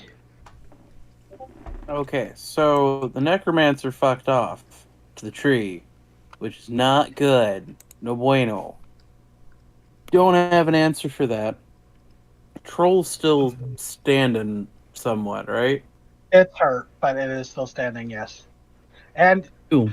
looking past it, you see, you almost make eye contact with it, but it is not focused on you. You see the stone giant staring right at the troll as now that the necromancer has fled and the dirge crystal is gone and the kite choir is in flames, smoldering, there doesn't seem to be much controlling the main reconstructed, so they seem to be falling into chaos, and the stone giant's attention is no longer on them. But it's your turn. Ah, yes. I love it when this happens. So, good old Suki, who has gone into bastard gremlin energy mode, is prioritizing this is fucking revenge time. Let's kill some fuckers. So she's going to take out her knife, which to be fair is still out, and she's going to go and try and hit the troll to try to push it towards the ape as an offering. Okay, kick some ass. Yes, I am doing some math. 4. And So wait, 13? I think you has Oh. anyone taken the bonus from? Oh, I mean, okay, you did very well, but I was like, did Oh, anyone yeah, take the bonus yeah. from the venom yet? People were supposed to get a +1 from Oh. my venom. Oh, apologies. 14. Oh, what are you trying to do to it? I am trying to, in a surprise attack, push it towards the rock giant because he deserves it. He gets a little troll revenge as a treat. Okay, so 2 what hard does magic, your hard magic? Okay, and you force it where you want it. and I force okay. it where I want it, which is towards the stone giant with a. It's all yours, bud. All right, and you see you as this thing is distracted with Benedict clinging to its chest and neck, and Zoe's grappled around its arm. You rush around, and you kind of have to do a little hop to do it, but like Legolas against the Haradrim, you slice through the. Oh wait, no, Eowyn against the Haradrim, you slice through back of both its knees because even though this thing is ancient and alien, it still seems to follow the humanoid plan. That's a very sensitive area. As you slice through, as it gives a shout and falls to its knees. Now, as you shout and you look over, as the rock giant just does that twisted grin. As it charges forward and starts like Benedict. You see Benedict and Zoe, you see this thing charging forward like full speed. Oh, he's jumping Are you off the gonna go for a fucking ride? troll. He's not dealing with that. He's not getting between him and the fucking troll. Fucking Charger sound effect from fucking Basically. Left 4 Dead. Suki goes to dodge as well, but she's going towards back where she left the chrysalis because. Yeah. And it falls as it looks to you in anger, as the others leap off of it. Sorry, do you leap off of it? Does it look like I'm going to get hit in this? It does not look like the stone giant is very concerned with collateral damage. I'm jumping away. In this case, you are the collateral damage. Yeah, I'm jumping off. I'm getting closer to the others. So, yeah, you uncoil, and the troll seems confused for a moment after it's like, oh, you just got me to my knees and now you're leaving? That's not how tactics go. And then it hears the boom, boom, boom, boom, and turns around just in time for the troll, or the rock giant, to get to tackle the troll, almost like full linebacker tackle as it drives it to the ground. And, it's on its back as it's just goes berserk, stony fist pummeling into it. And it gives this bellowing roar, and for most of you, it is a familiar and probably terrifying sound as this troll batters and cracks the stone, or not the stone, the bone and the chitin armor, and then it reaches down both hands, grabbing it by the head, taking it by this jagged thing. You're like, even fingers reaching into this mouth where they try to bite, but it just wrench, and then rips the head off. Shit. And this dude's rad as fuck. I love him. Yeah. and it like gives this roar of just like anger and pain as it finally seems to get vengeance for its lost mate. As Jack Black once said, decapitation! So, with that insert, most of the reconstructed are fleeing. The ones that were in the crater left over are now fleeing. But Zoe slithers up to Hal and Celia. I think you're the one's over there now. Where did the necromancer go? Yeah, Hal is staring into the middle distance where he last saw the necromancer, and he's thinking some shit in his head. He's like, all this magic bullshit has been happening to me tonight. I might as well try this. I've seen Drake do this before. That's not reassuring. That's not very reassuring. He's looking. Drake He's did looking. a lot of things. He's looking in the Don't distance. worry about it.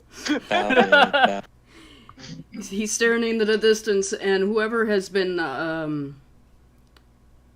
affected by Drake teleporting them, you can feel that kind of shit in the air around Hal as he's trying. And he got a 10, so he can take 2 people with him wherever he wants to go, as long as it's a person that he's seen before. I would Who say do you take want to take? Julie and Kaiko. Whoever is fucking Of the Weaver and closest. fucking Ghostfire. Let's go. Alright. Suki. So, who would you be taking? Suki said you were going off towards to get the chrysalis again. Yes, I'm going to make sure that I pick up the chrysalis because if I leave that alone, somebody's going to step on it. Yeah. I've already abandoned one child to the odds. So I know that Kaiko has been teleported before. Who else has been teleported would know what the hell is going on right now? Zoe has been teleported a few times. Oh yeah, Zoe got teleported into a coffin with Into some a friendly coffin, yeah. skeleton. I've done Yeah. all sorts of bullshit. I can only take 2 people. Suki would have no idea, I think. So Suki, you rush up over to the chrysalis, Mhm. and you actually see it has started to split. Hmm. Oh, fuck. Hey, fuck. Hal is standing there and he's starting to spark blue. So whoever wants to come on the train better get on. Celia hops on. It would be Kaiko. Imagine, because Kaiko has done this thing before. Yeah, Kaiko's got a score to settle. It's like, Yeah? fucking teleports away. Oh god, I'm safe. You think we were done? So as soon Oh, as no, those, either. Say we're done. as soon as those 2 grab him, he Stab him in the eye for me. the sparks turn into like a pillar of blue flame, and away they go. They suddenly teleport directly in front of the necromancer. Okay, we'll get to you in a second. Suki, as you see your 3 friends teleport away, What the fuck? Hal seemingly just revealing all kinds of new tricks this trip. Lumberjack Jesus, I'm telling y'all. You look down at the chrysalis as you hear what sounds like a bone breaking, as Oh, no. the chrysalis splits down the center, as you have to take a step back because what you've seen, like when a butterfly emerges from a chrysalis, it's like hunched and it's gross and wet. Yes. It's similar to that, and as the dark mass starts pushing out, but you have to step back because what emerges from this, yam-sized chrysalis, just one more time, yam, it's much bigger as this thing merges. You just think, great, weird, supernatural stuff. Yeah, something But- that big should not fit in something that small. Yeah, because rising up, almost upright, vaguely humanoid. No, well, not clearly not humanoid, but standing up, roughly 7 feet. No, 6.5 feet probably. Somewhat hunched. Uh-oh. You see, as the shrouded in these dark wings, almost like dark purple, almost black wings, as they start twitching and then they unfurl as you see the light catch, as these beautiful purple and necrotic green patterns just arc across these wings in rippling patterns, but revealing it. It's almost like you see what is the equivalent of a reconstructed moth standing there, chitinous and chitin armor, limbs held close to its body as it seems to be stretching out into its new body. And bone-like exoskeleton, its head you'd think is a human skull at first, but then you see peeling back from the skull and emerging from the sockets are a pair of antennae, and in these sockets the glint of moth eyes, dark black eyes. Its jaws looks like a human mouth, but then it splits into a complex crushing mandibles. As it looks at you, tilts its head, and gives this like almost purring noise. You get the sense of curiosity in your direction before suddenly its head snaps in the direction of the tree. Yeah, he got over there. If Death's we can head, get a over death's there, head moth. You have a name for this? It's line of sight name. Says Yeah. it is what it says on the tin. This is great. This is cool at all. Sorry about this, Julie. And he just grabs Julie. What? Oh my And- god, I completely forgot something so important the entire episode. What? Occasionally there would be gunshots ringing out because Fallow was not just watching, he was actually taking shots to occasionally protect people, especially the civilians and the chimps. So, Okay. I imagine he He- had joined up he with actually the started main to, force. Yeah, I Yeah, figured yeah, he when was this helping the happened- people. yeah, I completely forgot he was there. I would keep remembering, it's like, oh, I gotta mention he's there. But then during the battle, it just got lost. Okay. I grabbed Julie and fucking launched myself into the air. What? And using Like my you get a- super speed, like my a super Dutch speed, using my super speed, super speed. I'm flying towards the tree. Super Seed sounds like a Pokemon No, grass shut type up. move. Super Um, speed. Okay, so let's see. Back I look to Team to Rocket's Benedict. blasting off again, Julie says. Suki looks to Benedict like, so we're walking, huh? and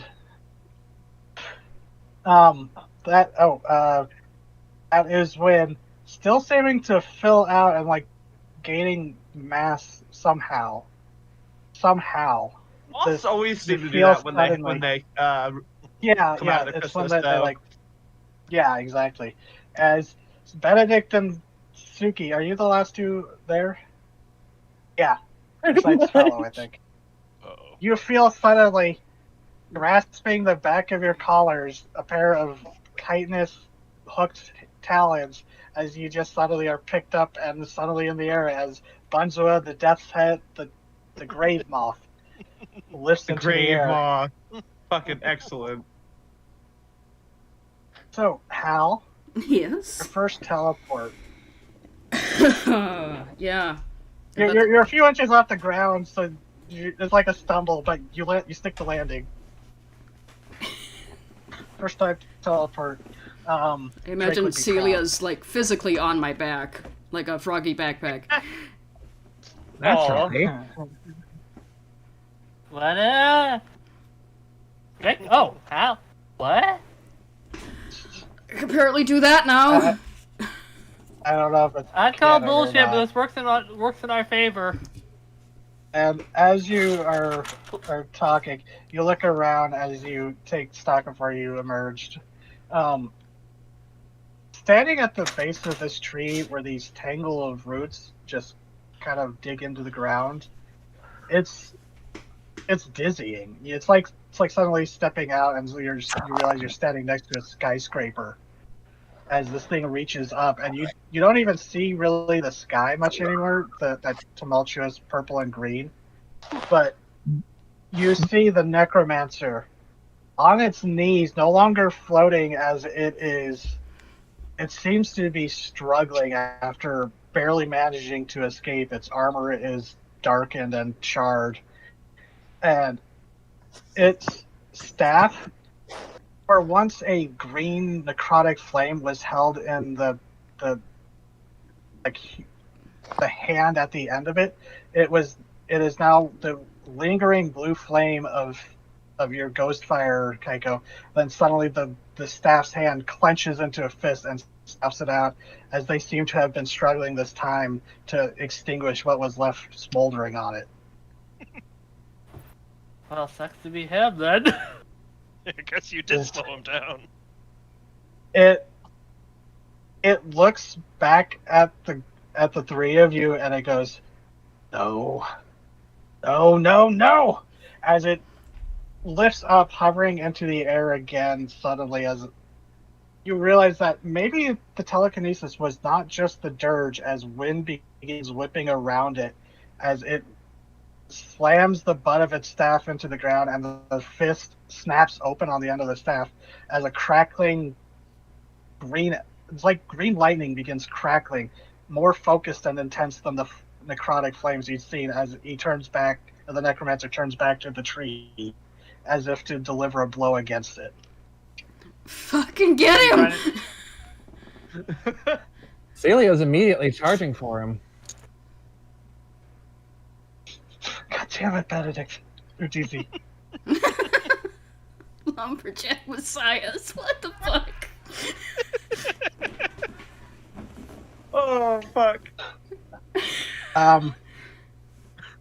Okay, so Celia, you're leaping into action.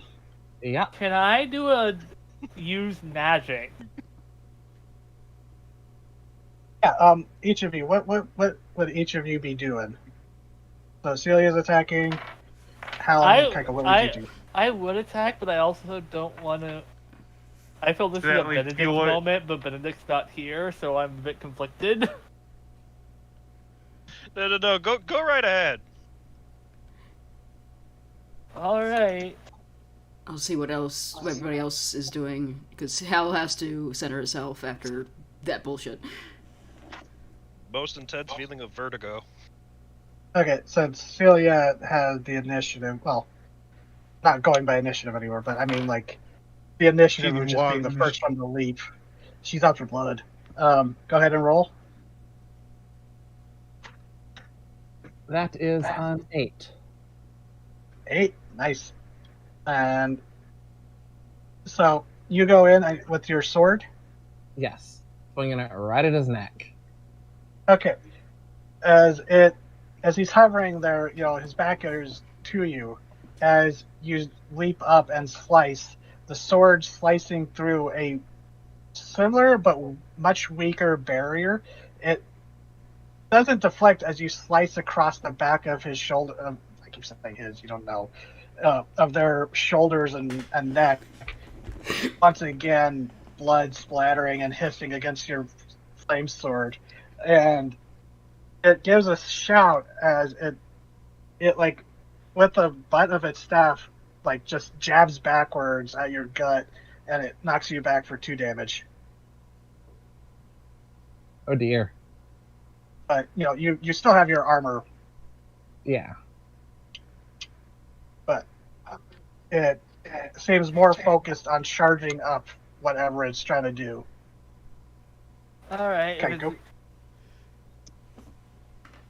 Well, she's not gonna let that happen. So a flat 10. Okay, I will say this: Kaiko is, she's very intelligent, and you are hiding something that you've been observing, and you kind of have like a assistance in the form of the ghost flame. As it cautions you, it goes, I can kill it or its attack, not both. Kill the attack then.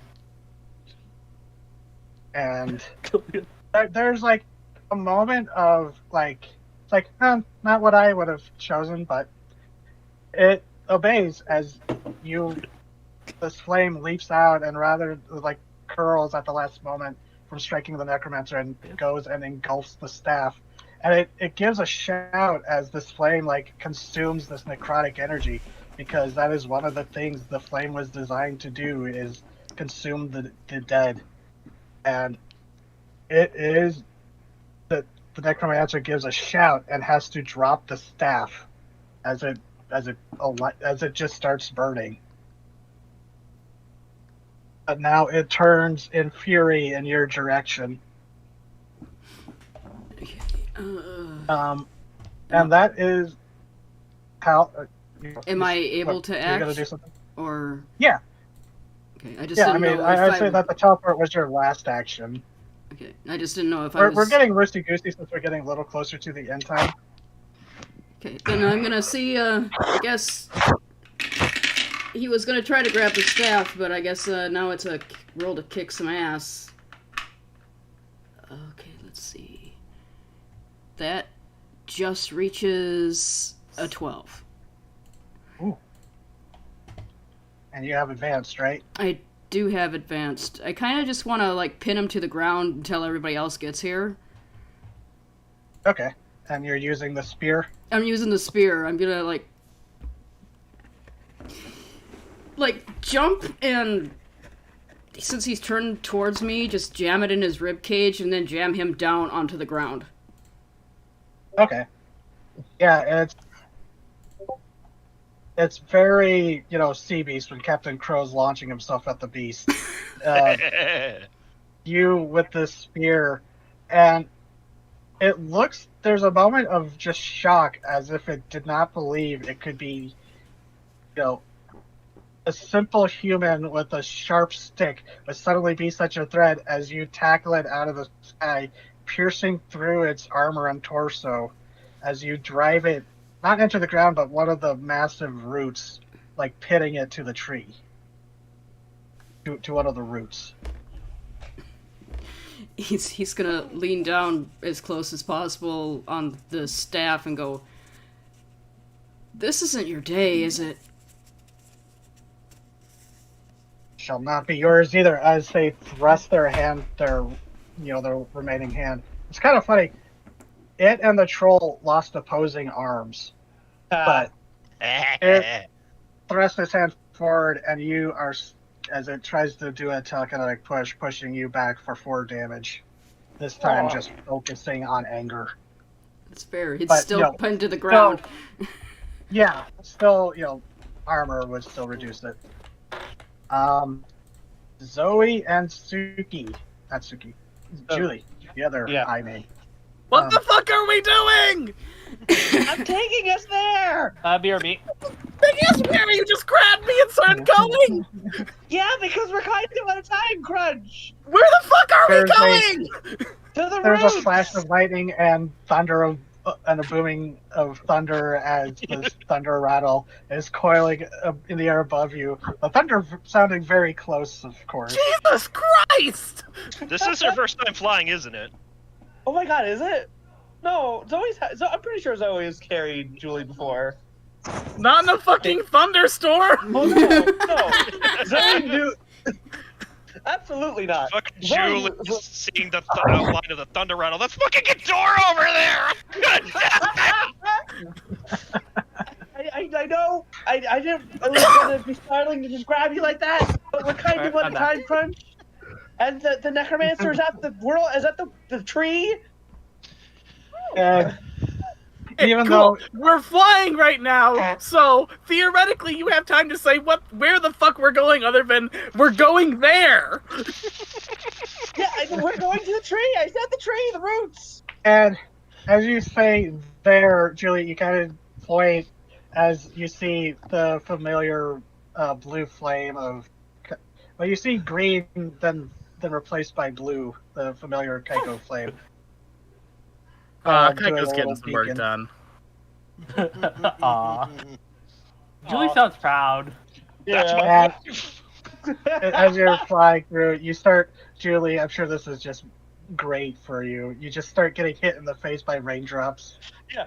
I should remind you, Zoe is moving at super speed right this second, so it's not even normal God. flight.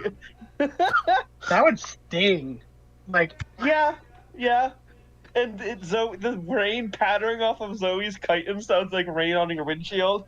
But like really heavy Julie's rain. trying so hard to get her voice heard, but between the thunder and the speed, it's like, what? so you do see it, so you would be able to, with your speed, be able to fly down just in time to Yeah. see Hal pin the necromancer and get thrown back pretty violently. Hey, Julie, Yeah? Julie, fast fly Yeah. special. No! No! Oh, okay. As Zoe's winding up, no! Oh, Fucking set me down like normal! God damn! Okay. I like to live. Did you don't want to live dangerously? Zoe, Oh, slow well, down. deliciously, not Slows dangerously. down. Zoe slows down and drops Julie right by Keiko. And you see now the necromancer is pinned like a bug to corkboard with the spear. Normally, this would be like a fatal blow to a regular person, but they just seem but they are in Not this pain, but guy. they do not. They're not dead. I'm gonna bite this motherfucker. I'm gonna just lunge for his throat. Or their throat. Okay. Go ahead and kick some Might ass. not do anything because it's not magic. That is much better. It's an 8, 9, 10, 11. Plus, that's an 11, but I also have preternatural speed, which is my super speed. When you chase, flee, or run, you take a +1 ongoing, so that's a 12. Okay, so Which you have advanced. advanced kick some ass. I inflict double the I want to inflict double the normal harm. Dang. Yeah. Which is, I don't know if it'll work because it's not magic damage, but I'm trying. 3 harm. Oh no, it'll work. Double- They are still a physical being right now. As you go Okay. slithering in after dropping off Julie kind of having to do a skid. But you use that momentum to keep throwing yourself, and just as before, they try to throw a condensed pocket of air at you, but you recognize that windup and slither out of the way and just slither up and just sink your fangs strike. into the neck where the neck and shoulder meet. And if possible, I want to rip his throat out. You sink the fangs in and you like start tearing, and there is some ripping, the tearing and the ripping. But it gives a shout, and similar to how it gives a telekinetic push. This time only doing 2 harm. This was more about getting you away than actual harm because it is now bleeding freely from the neck in addition to the other wounds it has sustained to that area. And Still somehow he has been managing to hang on. It is, he is injected with venom. yeah, as you see, like, you, you see, like, the blackened blood. It's, like, now, like, where some of the armor had chipped away, you see the skin, the veins already kind of dark or just, like, black and, like, bruising around the puncture wounds. God, this fucker won't die. These are people who have lived on the edge of death for a very long time. It makes complete sense, but it was also like, good lord, we have done so much Going damage. to attack for. Won't you die, worm Yeah. star son? And actually, yeah, I would say that in their desperation, they seem to be calling on something external. Because Zoe, Uh-oh. you saw it with like your camera and stuff, and it was present, at the crater, but now it seems to be more solid and real as they seem to be calling on whatever patron they have as the squirming halo manifests around their skull. My God. Yeah, I don't. No, that's all I can do. I fucking bit. Yeah. Julie, was there anything you wanted to do before the remainders show up?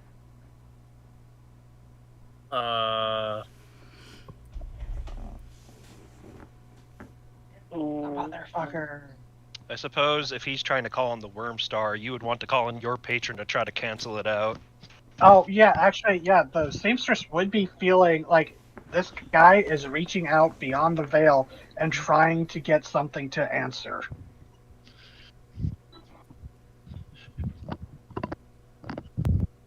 Okay.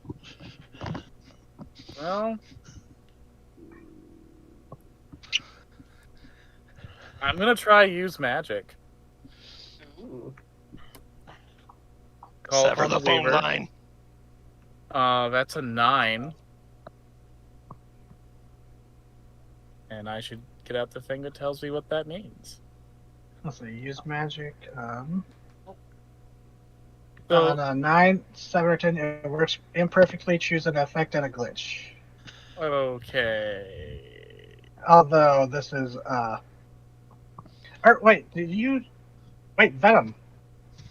He's in Venom. That's a +1. Yeah, you have plus Yeah, one, plus so you have 10. Okay.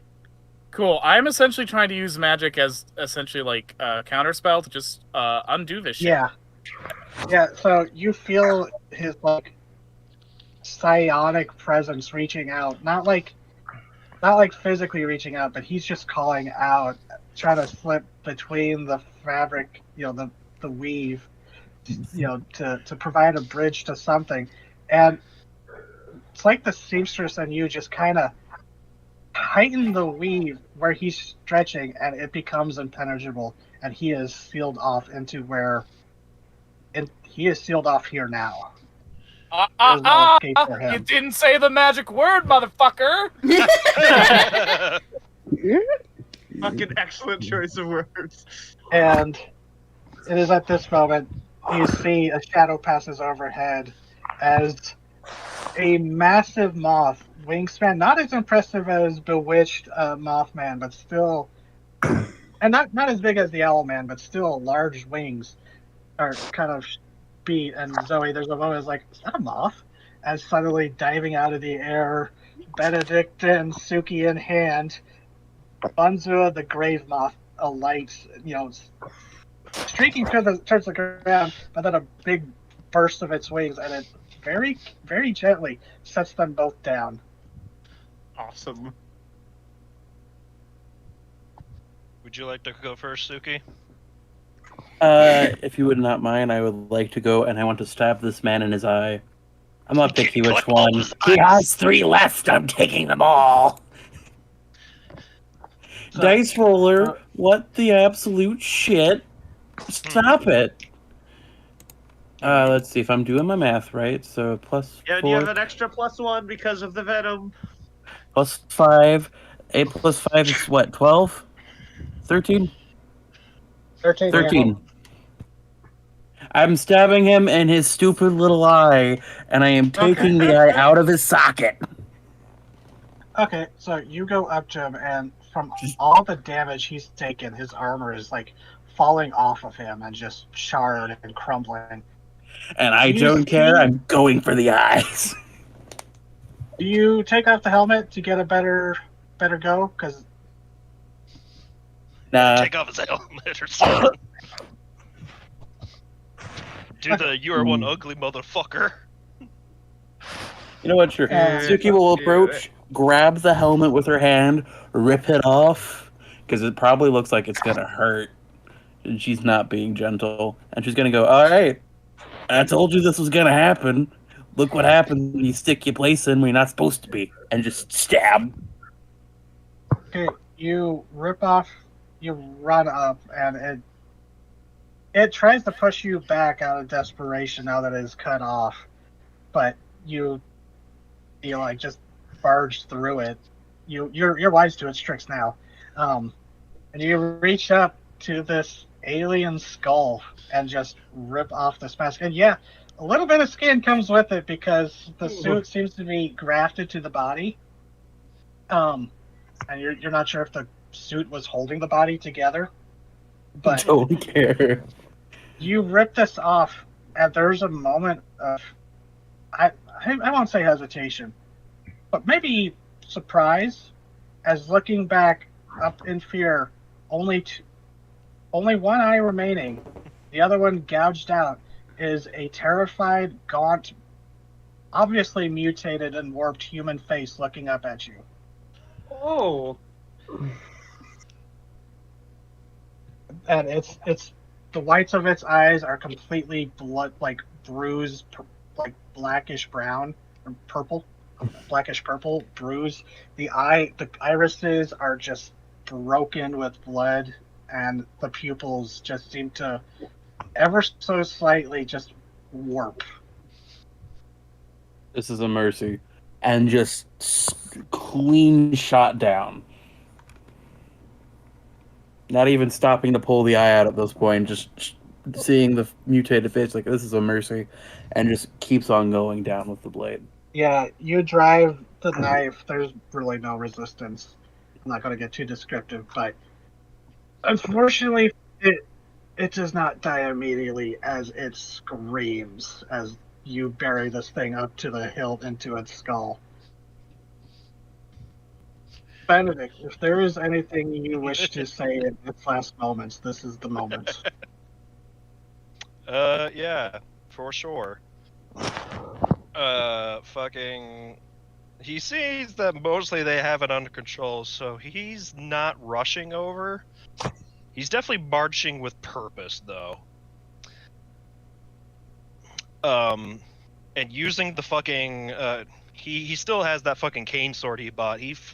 But he now whips it out, and he fucking uses the flamethrower to like superheat the metal. Oh. As he's like marching forward, and he does address the necromancer.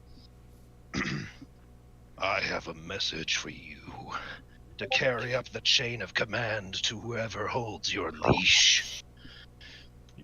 He now approaches and fucking sets his foot onto the rib cage.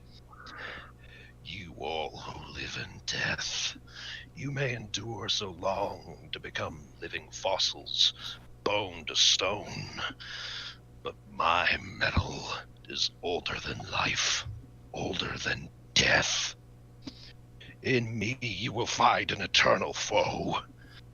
Once again I threw you back into the void, and here I am again to put you in your place. And if you dare return again, rest assured that I will be there, waiting for you. This world is protected, and always will be. Now, be gone. As he fucking plunges the super, like, red-hot sword directly down into the sternum. And sorry, got caught up there a moment. the fury of unfeeling steel. But the necromancer, even though with this rather extreme lobotomy Suki was giving it, reacts and seems to listen. Or as you continue, as you realize that maybe it is not the necromancer listening to you, but something far older and ancient, and something that recognizes you. As you deliver this thing, this ultimatum. But there is no reply as you silence this life that you're not sure lived for how long and how many other lives it is responsible for taking. But now, thanks to you and these friends you've gathered, it is dead. Ophelia claps at Jesus. Benedict. Zoe fucking flops to the ground. Yeah, Mind me never to make you mad, Hunter. it's funny you say that because he lumbers back a little bit, and you notice the flaming halo is now starting to dim and cool, and almost becomes non-existent. And he's just Like an after image. yeah, an after image, kind of that burning after image. It is done, and he just he does just fall to the floor, and the red of his eyes does go out. Benedict is unconscious.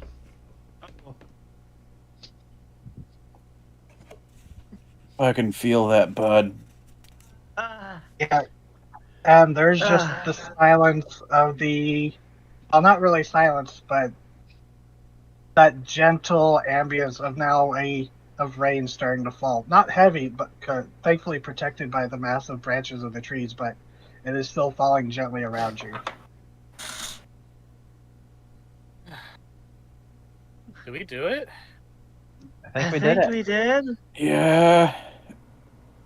We're Hal. done. Huh? Al, I would say that of all the people here, you are the most in tune with the essence that is life. And there's a moment where, like, you look up from where the necromancer is pinned still to the root, and you look up towards these trees, and you just see. It's kind of shocking. You didn't notice it, but you were obviously distracted by the necromancer.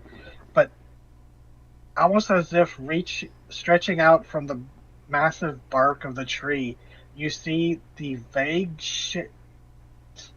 It's vague. It's almost at first you can't be sure what it is, but then you said Hal was interested in paleontology. As you see the skull of a massive, possibly elk, possibly moose, Megaloceros or whatever. Megaloceros. Megaloceros, just made of wood and tree and branch, is looking down at you. The spirit of the tree seems to have witnessed your protection of it. And you realize that this necromancer had no chance at all of being able to slay this or control it. But he was definitely able to wake it up. You prevented him from being able to wake up this ancient entity. The mirror of the mirror of the sleeper, the essence of life. Okay. And I love that that's the mirror of the sleeper. I love that. Hal really is a Disney princess. Fuck off. God. So Hal's just kind of looking at the tree going, okay. And it doesn't really seem to be moving. It's just, you're not sure if that's just how the tree always looks or if it, like, manifested. But it's just unmoving. he's gonna continue looking up in the branches as he goes over and retrieves his spear, and he kind of gently pats the bark of the tree, like, yeah, you stay asleep, man. We got it. We got you. And We got you, fam. like you start saying, like you look up past the tree boughs, the sky, the green is very steadily retreating and being overtaken by the calm, familiar purple of the sky. And unfortunately, Benedict is still face down in the dirt. Zoe crawls over and Yeah. scoops up Benedict. What? Cervacoids, that's what it was. BRB American grabbing version. dinner. BRB real quick. Since I knew Megaloceros was European, right? Yep. Hal's gonna Benedict? wander over to Benedict and check and see if he actually needs healing or if he's just been knocked silly.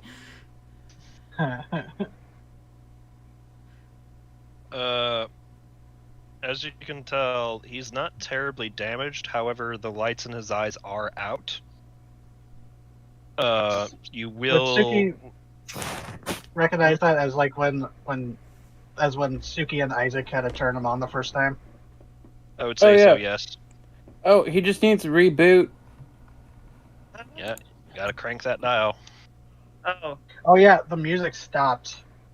Yep. Benedict music stops. Does he need to be wound up again? Oh, yeah. Sorry, hold on. Still feeling the fact that I nearly got fucking wiped off the map again. Yeah, we Pops kinda open fucked the up back a of lot Benedict. this week. Day? 2 days? Oh god, how long has it been? Dude, Yeah.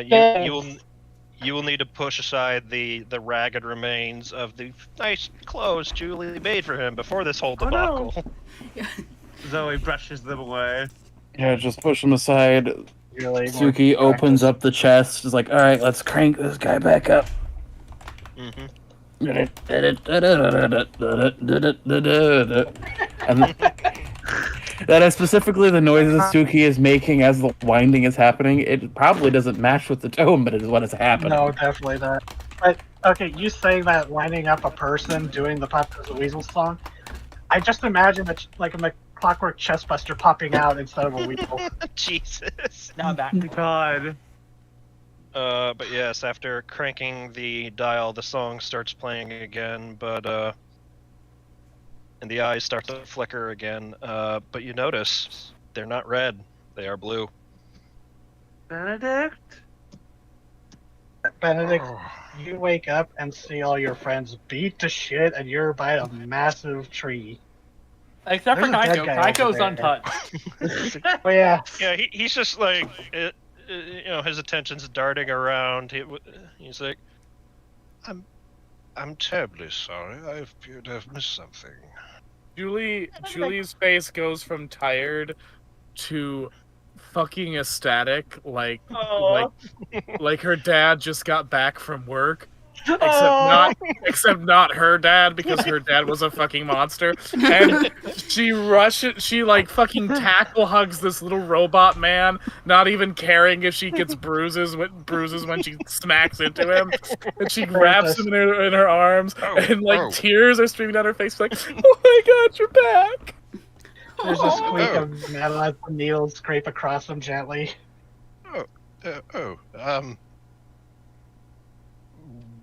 Reciprocates the hug. He's a little confused, but I wasn't sure if you'd ever come back. I would be stuck with that version that doesn't really seem to like me. Oh. We met another personality, bud. Pat on the shoulder. It's fine. oh dear. Zoe takes his hand and gives it a very firm squeeze. We had some friction. Suki and Julie. I Suki and Julie, because sorry to interrupt. Events are happening. Suki and I Julie, might have because you. Oh, sorry. I might have almost picked you up and punted you through a wall. I'm sorry. Oh. It's like, well, I suppose I must have deserved it.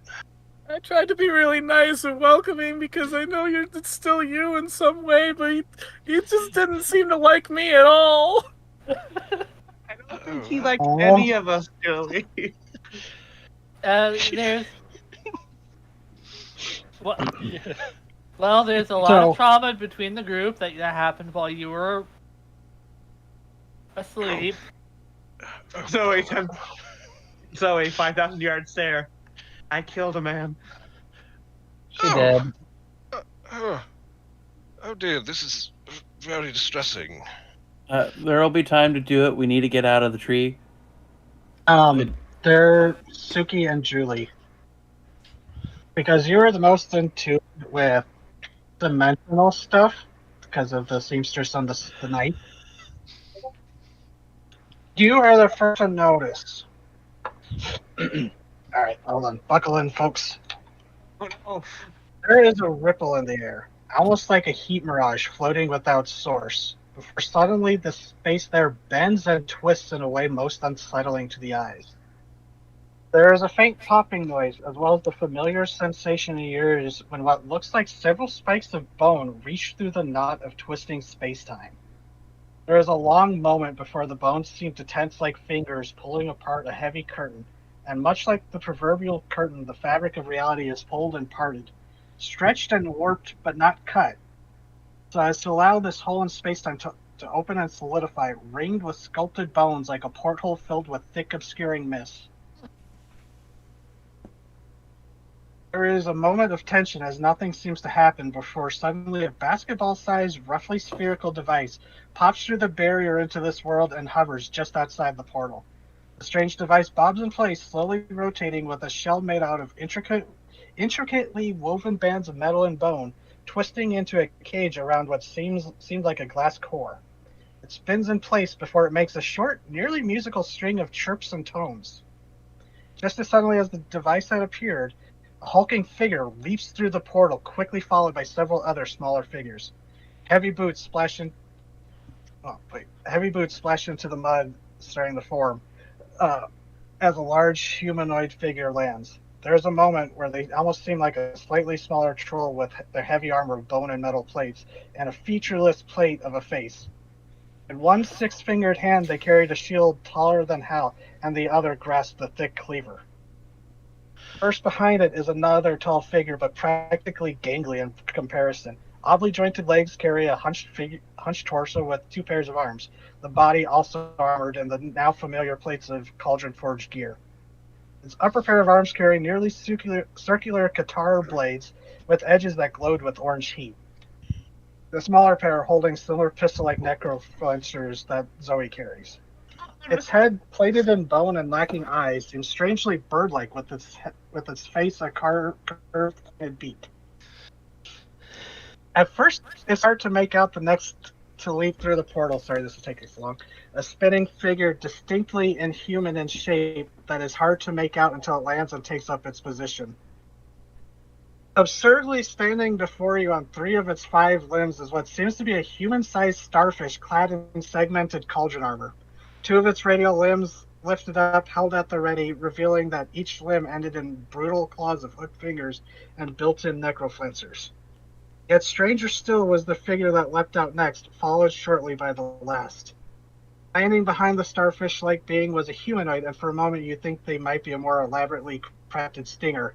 That's how they move into position with a heavy shield in one hand, yet carried nothing in the other. Their armor was finely detailed with what looked like glass or gems embedded in the bone and polished to a shine, their empty hand glinting with what looked to be a large, smooth gem embedded in the back. Sorry, almost done. You feel dread rise up in you all as drifting more peacefully from the portal than the other, for you see what is unmistakably another necromancer that hovers above the ground. Humanoid in form, they wore similar cauldron-forged armor of bone and chitin, clad in vestiges of worm silk. But where the first was twisted and decrepit, this one, much like the 4 armored figures that take up a guardian position around it, was crafted with care and a more dedicated hand. Gripped in one hand is a twisting staff shaped from some alien spinal column, and topped with a yawning skull of a petrified talon. Oh no, The grinning Sorry. Oh no, we beat Vegeta and Nappa. Now we're fighting the Ginyu Force. The grinning skull of a mask, 6 bright lenses studding the smooth bone of faceplate, looks down at the corpse of the necromancer before turning to your group. And Oh dear, we fighting again. No. What? Seems like it. We beat you. We broke your fucking cauldron. I And- seem to have missed much, but if you're here to cause trouble, I'll give you the what for. Like Benedict. and as you like start acting, like defensive, the 4 figures kind of tense up, and start, they tense up at this sign of aggression. But the floating figure lifts up a hand and goes, in English, it says, "It's fine. Wait. I would You be can amazed speak? if you were able to destroy my cauldron." You can just talk? You don't gotta And do that they weird reach up worm to star their- tongue? And they reach up to their helmet and like press something at the side of the neck, and the bone splits and curls back, revealing a humanoid. A human. Oh. A human under the mask. Dark skin. Similar like discoloration to the other necromancer now laying on the ground. But their mutations are not as severe and seem more controlled, as their eyes darkened, are not the ruined messes that the others were. As they look to you, and it goes, "I am not from this planet has humans. Yes, I am not from your world, obviously. We came in search of a criminal, What? a renegade." Zoe looks down at the corpse, looks back, down at the corpse, looks back. I don't think there's It's who going to we be a think you're problem. talking about. They cause a lot of fucking trouble. This fucker was illegal? This fucker was legal. You might say he was an Uh, illegal alien. Damn it! No, that sounds too much like my mom. Oh, fucking. They go, Zoe's beat the They shit and have- exhausted. and they don't seem like at all concerned that you are, a snake monster, a frog person, a metal man, and then various types of people, humans. They don't seem. I mean, but then you look at the company they keep. Yeah. And Skull Man. you actually see them. They lower to the ground, and they start. They step to the ground. They don't seem to really care about hovering much, but they go. The the disciples of the now dead Wormstar. We've been hunting them down because they are a plague. They are a cancer seeking to metastasize on fresh worlds, hoping that they may someday bring it back. Wait, the Wormstar's been dead all along? Wait. Go back to that part. Well, that I'm glad I didn't get into combat with. I had the chrysalis for our wonderful moth friend over here. That would have And- been bad. She looks at the mouth. That would have been bad. It's standing there, and the wings are kind of folded around it.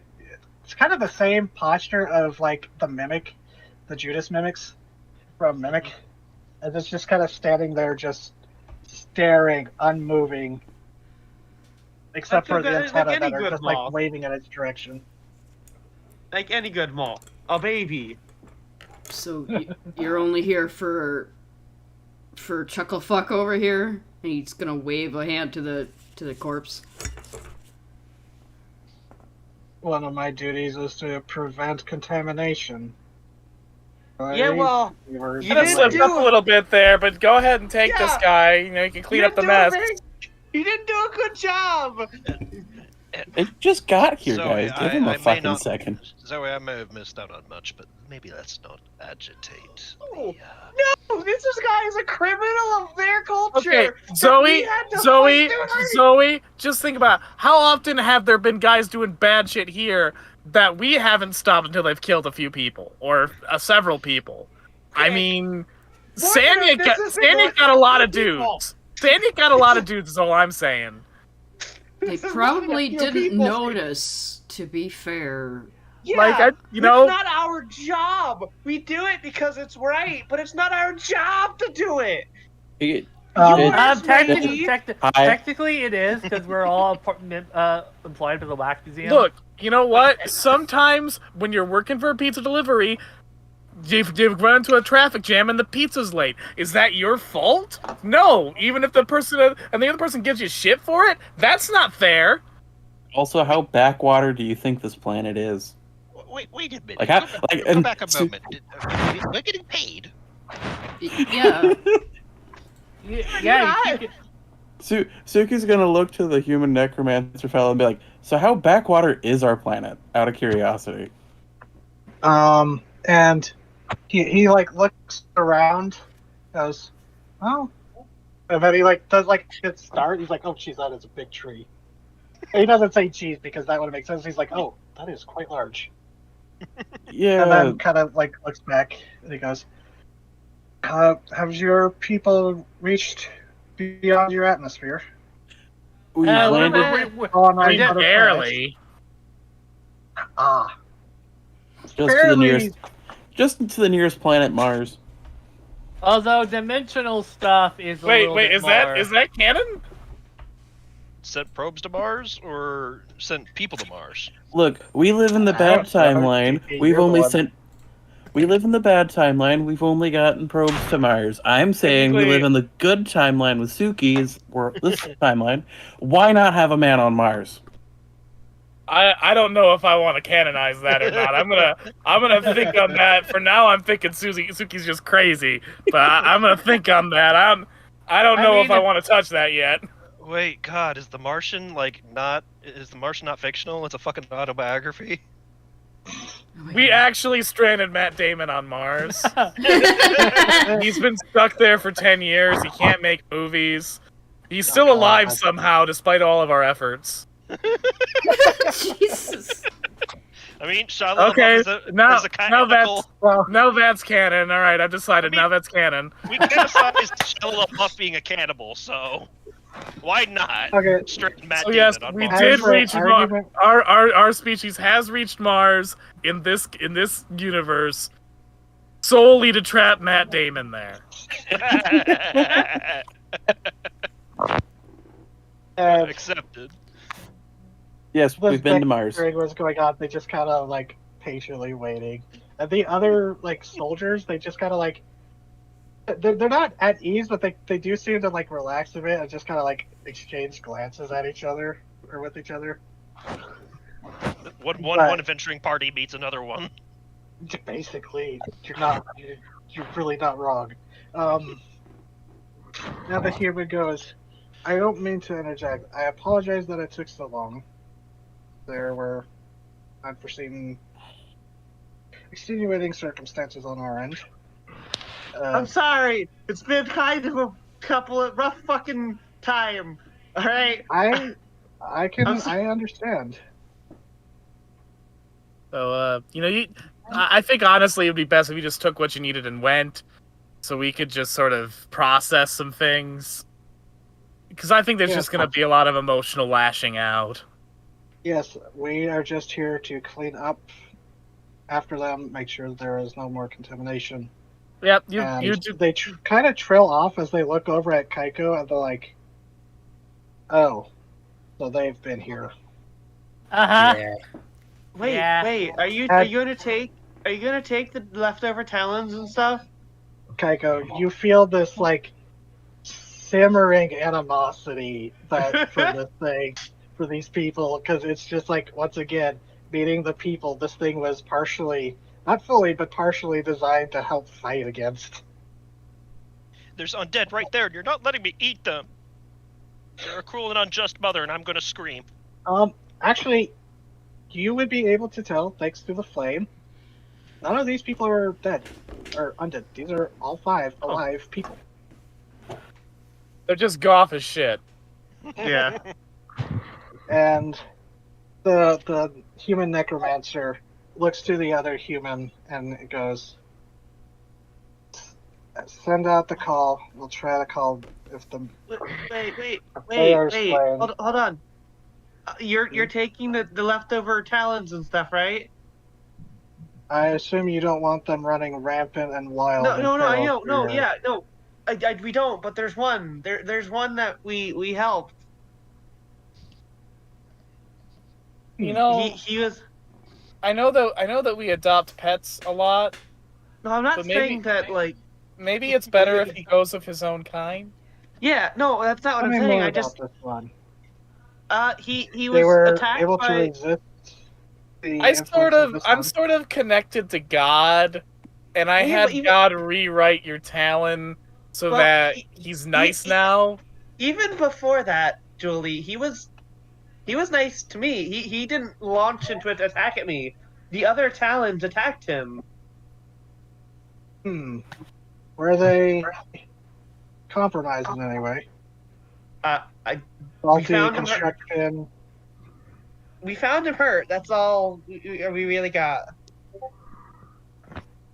My guess would be that since they are more simple creations of a thing glanced out at the necromancer, less refined hand, that flaws may have arisen and territorial attitudes may have not been curbed from their base models.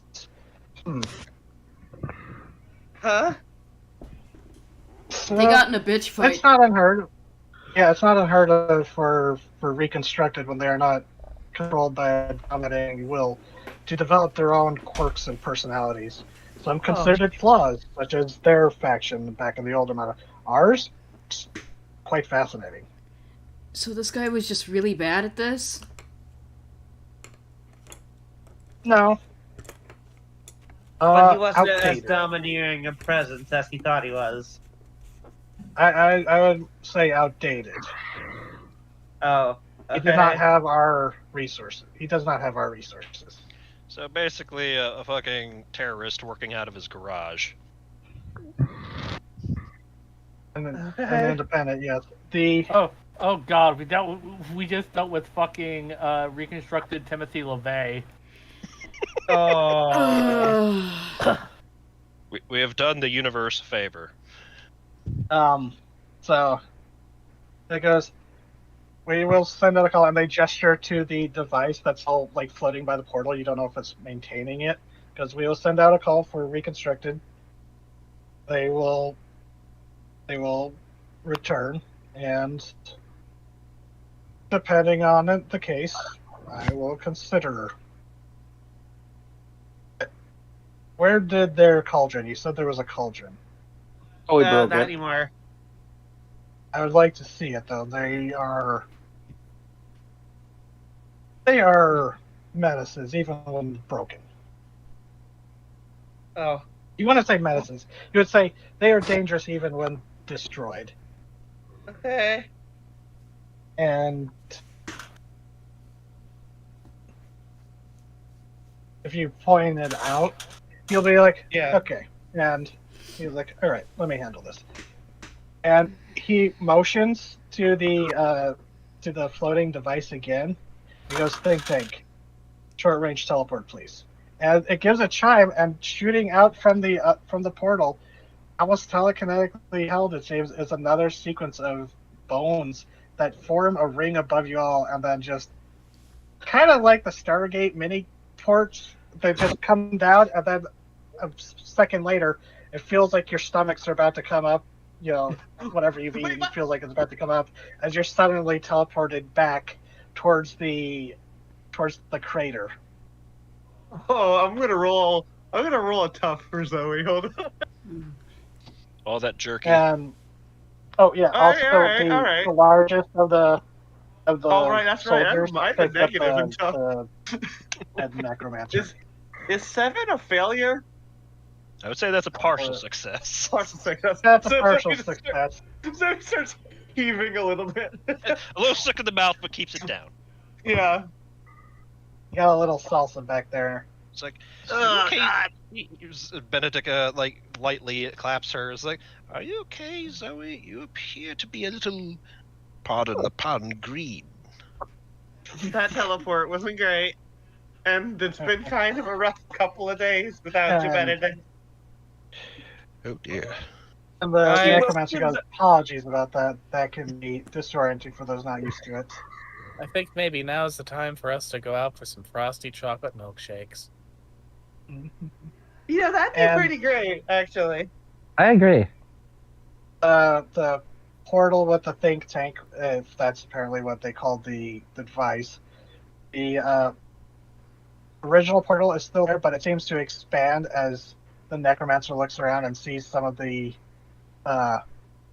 remaining reconstructed, looks over as the other soldiers suddenly like take up position as the rock stone giant looks over at them, as the necromancer goes, are they going to be a concern? As the stone giant, seeing what looks to be new reconstructed show up, glares in their direction because they were like standing by the troll. Zoe gets up. No. Remember me? Remember me? Let you go? Let you come back here? Helped you fight the rest of these things here earlier? You remember me? Hey, They're Hey. cleanup crew. yeah. I can sort of talk to them. I Apparently, can Is sort a of talk to them. snort, They're the cleanup. They're gonna get rid of the rest. They're cleaning out your territory. and it get like as you explain this, it like gives a snort, just glares at them, and still holding the troll head, looks at it before tossing it in their direction. Like the biggest one actually has to stop and like stop it from rolling.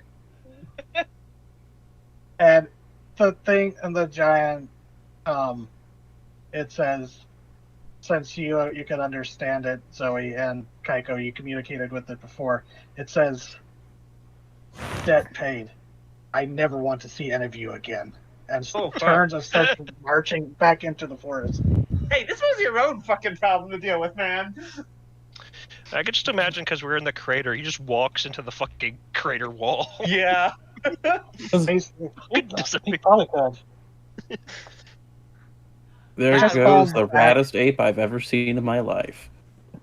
And you see the survivors with Phineas and Fallow. They're just kind of standing over with the survivors of the chimps, as they're just kind of staring over at all of a sudden you appeared with the bone portal and new yeah, reconstructed armor things. Hal Oh, he looks over will, at Fallow. Hal will Like, stagger okay. over there and like explain and also ask if anybody needs any help. All the while, there's yeah. blood coming out of his nose. Hey, Yeah, there are some people that were pretty injured. A few people in chimps did die, but not as many as you probably would have expected. Mere mortals. But yes. they very gladly accept your help and healing. As Suki would like to Fallow- help as well. Fallow, he's like, I'm sorry, I don't have medical training, but he like looks past and is walking up to join the group.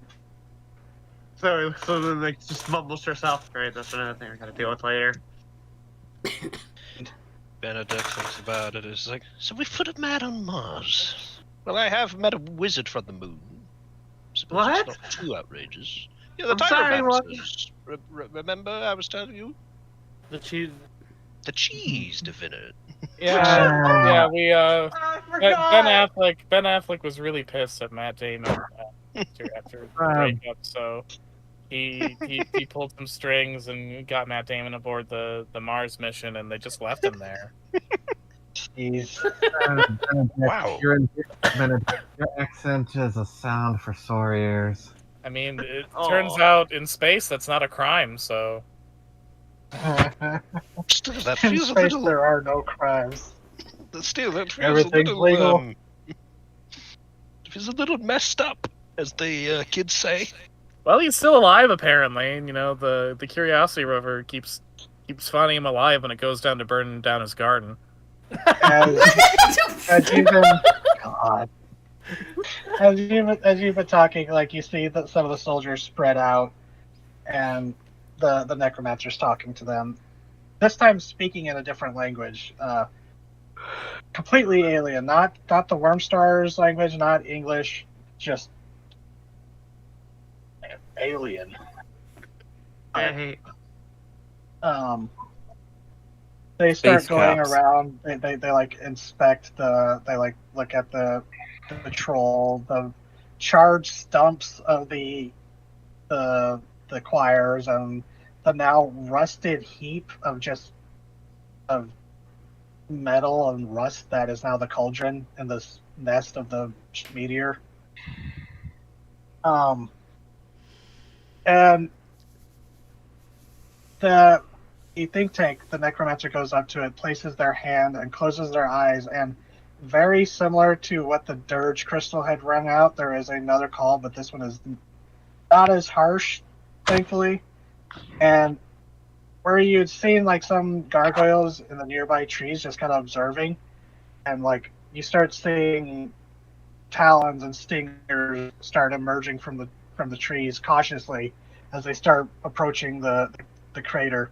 And Celia, you look over to where the other edge of the crater, or none of the where the other reconstructed are giving a wide berth, as perched on the side now, just kind of sitting like sunbathing us, is the Hellbender on the edge of the crater, just their giant head just looking down as if they're watching.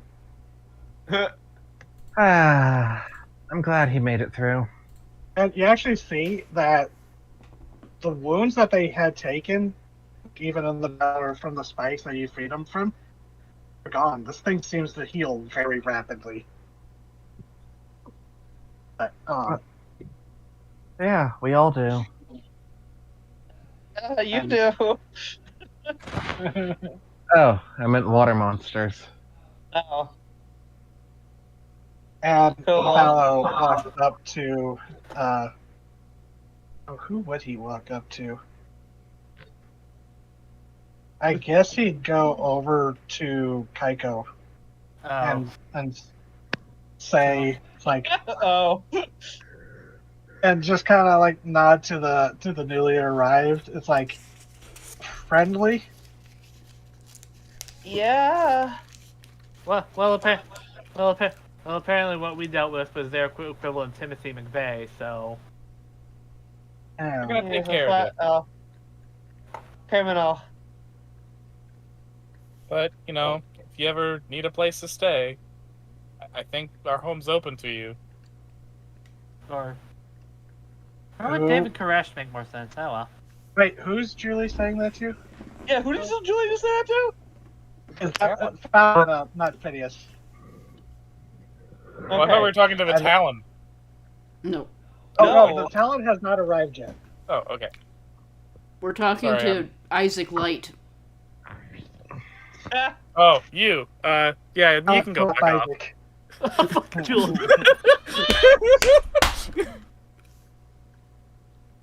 No, that's in character. The fucking Spindle agent walked up to her girlfriend after, the Y incident. Yeah, you can Yeah, go fuck no, off. You know, that's entirely consider tendering your character. resignation. That agency you work for is kind of shit. Yeah. Yeah, it is. And they just do that sigh and kind of pinch the bridge of their nose. Their sunglasses going up and like, okay, I'll go ask Hal then. He No, he turns we're around answering and goes to read. That was Julie, not Kaiko. We're answering your questions. But you can't. Okay. You know what your organization does. Don't give us that. We're just giving you the business, pal. And I'd slug him in the shoulder. You have to do that with your metal hand as he's like rubbing his arm. Yes, she did. Oh. Yes, she No, did. I'll be absolutely honest. I keep forgetting that it's not flesh and bone. Ominous. It feels so much like it's a part of me, you know? And you keep saying that. Right. As you seem to think he's like filing that away. Mental note. As he like looks around, he goes, "Just please reassure me we don't have to worry about them. At least it No. seems." Yeah, they're fine. They're just sort of. It turns out that the whole necromancer guy was basically Illegal. just an asshole, and they were trying to catch him, and they finally tracked him down here. So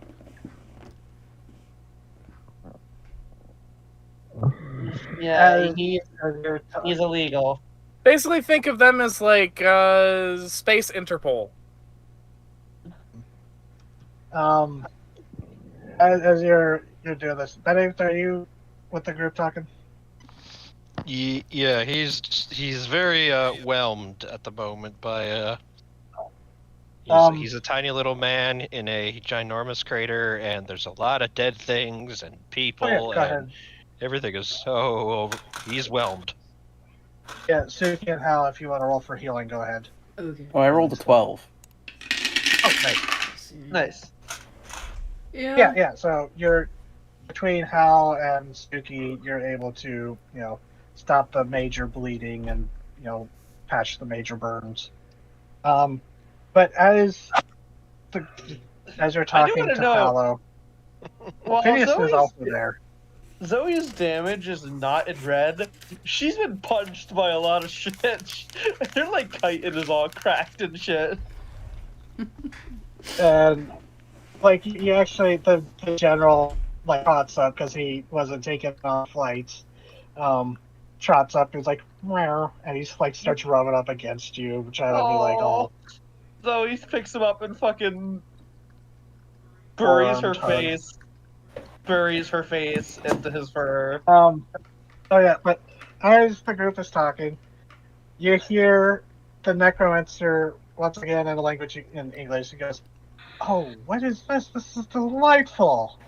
Oh, this is so What? precious." What? The necromancer, you turn to see the necromancer reach down, like he lets go of his staff, but it continues to hover next to him upright. Reaches down and he picks up one of the reconstructed gnomes, and it's just like, oh, this is adorable. All right. Benedict raises a finger. No! Benedict, no. For a brief But- moment, his eyes go red. Better if you don't see this. Necromancer like glances like, oh, gnomes, huh? That's appropriate name. All right. Yeah, they set it down and like it just kind of like starts. It just Don't trust them! starts waddling around them. Benedict. They will be It's overrun! Benedict, buddy, when you went on your rampage and the other personality, you already slaughtered them in hordes. It's fine. Yeah, these ones are dead and gonna be taken care of by these guys. It's fine. They'll be gone pretty soon. Yeah. There's the loud flapping of wings, and like, Unso is not flying around there. They're just kind of hanging around, standing there menacingly. Completely still. The only thing that's moving is their like head as it rotates, almost like an owl to watch, like look at people as the antennas are wiggling. But you look up as in a shock of color shifting wings, you see the Hellkite land at the edge of the crater, much bigger than what you'd seen it in before. As stepping down from its back are two figures. One is Dr. Ogilvy, and the other is the one-armed Talon. Hey! And Ogilvy like steps off at the Hellkite, which is a giant pteranodon. Like nudges it with the beak that's almost as big as as long as he is tall. And he's like, oh right, and he like shuffles, like pats his chest, his like coat, and he pulls out what looks like a dried fish and tosses it. And the Hellkite snaps it and just kind of perches there on the edge. And since we're getting near the end, Zoe, you hear the thunder in the distance as the rain is now gentle. It's not harsh like it was the previous night. The storm But- that is. You look up at the tree and just kind of lazily curled up in the branches, you see the thunder rattle, seeming to watch Aw. from a distance as well. Zoe smiles up at the thunder rattle. Thank you. I I love that we And- have 2 giant snakes now. I mean, like really Yeah, giant really, that's snakes. what We have everything- more if we count the cattle snakes. Zoe looks from the snake to the moth, and she like blinks. We have a And giant looks at snake herself. and a giant moth and a And giant she's snuggling cat. a cat. They have a giant This is snake and a giant moth and a giant cat now. This is like this is like me. So, yeah, are you my parents? So, So it's like she doesn't say are you my parents. She's like, huh. She doesn't So say are They're you my their parents. actual parents. No, Ian, that's not hard. I don't want to intrude, but we are getting close to end time, and I don't know if people. Mine's really Um, mine's a hard limit tonight because I gotta get up at 6:30 tomorrow. Okay, so we might have to do some of the denouement stuff with the filler arc, but that's fine. That's Everything fine. We'll here in we'll do Filler's good. denouement next session. I'll open it up with you wrapping up any loose ends you want to wrap up, and then I Okay. can take over or whatever. I will just say then I will end with as you know, Ogilvy approaches the group with the Talon, the necromancer kind of looks over curiously, seeing the one-armed Talon that you told him about. As they approach closer, and hunker down near Zoe and the group. As Ogilvy approaches, goes, "Please tell me everything's fine now." You killed the Finney's nec- also joined. now. Necromancer And you actually look- dead. Troll. The necromancer is laying on the ground over by the soldiers. Yes. Necromancer dead. Soldier. Troll dead. The cauldron broken. Fourth thing taken care of. Reinforcements arrived. Calling it a And Ogilvy just kind of looks past the group, hearing that and he's just like, there's a moment where he just seems kind of starstruck, which is kind of funny considering his eyes, but Yeah. We know what he you're really about. wants to talk the necromancer's ear off. But as Get his phone number. the group gathers up, as you start, the camera kind of pans out. Don't normally do this. Camera pans out, taking you to the sky, sort of, as you see the last of the green sky consumed by the natural purple, the corruption seemingly fading now that the anchors of the Talon and not the Talon, the Troll, the Cauldron, and the Necromancer have all three been broken. And you see congregating through the woods and gathering towards the Cauldron, towards the crater and the portal and the waiting necromancer.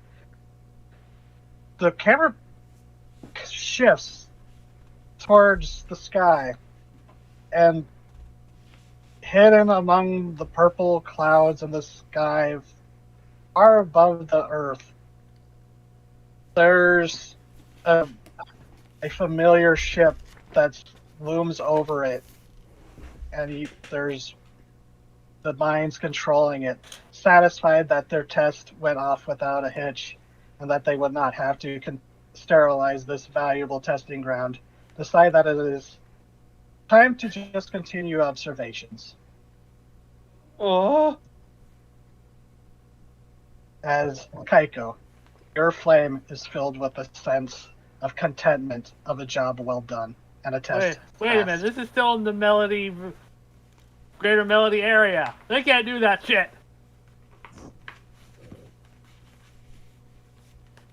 Why not? What you said. They can't notice me as long as I'm stay within the Greater Melody area. They're not noticing you. They're noticing what happened to the undead. Oh. Yeah. Mm-hmm. Okay, I'll accept that. Yeah. Yep. I mean, it's not like they're like blind to this entire. If they were blind to this entire area, they would be a lot more concerned and a lot more active than they are. They'd be like, okay, what's blocking us? That's not supposed to happen. Let's find out. Yeah.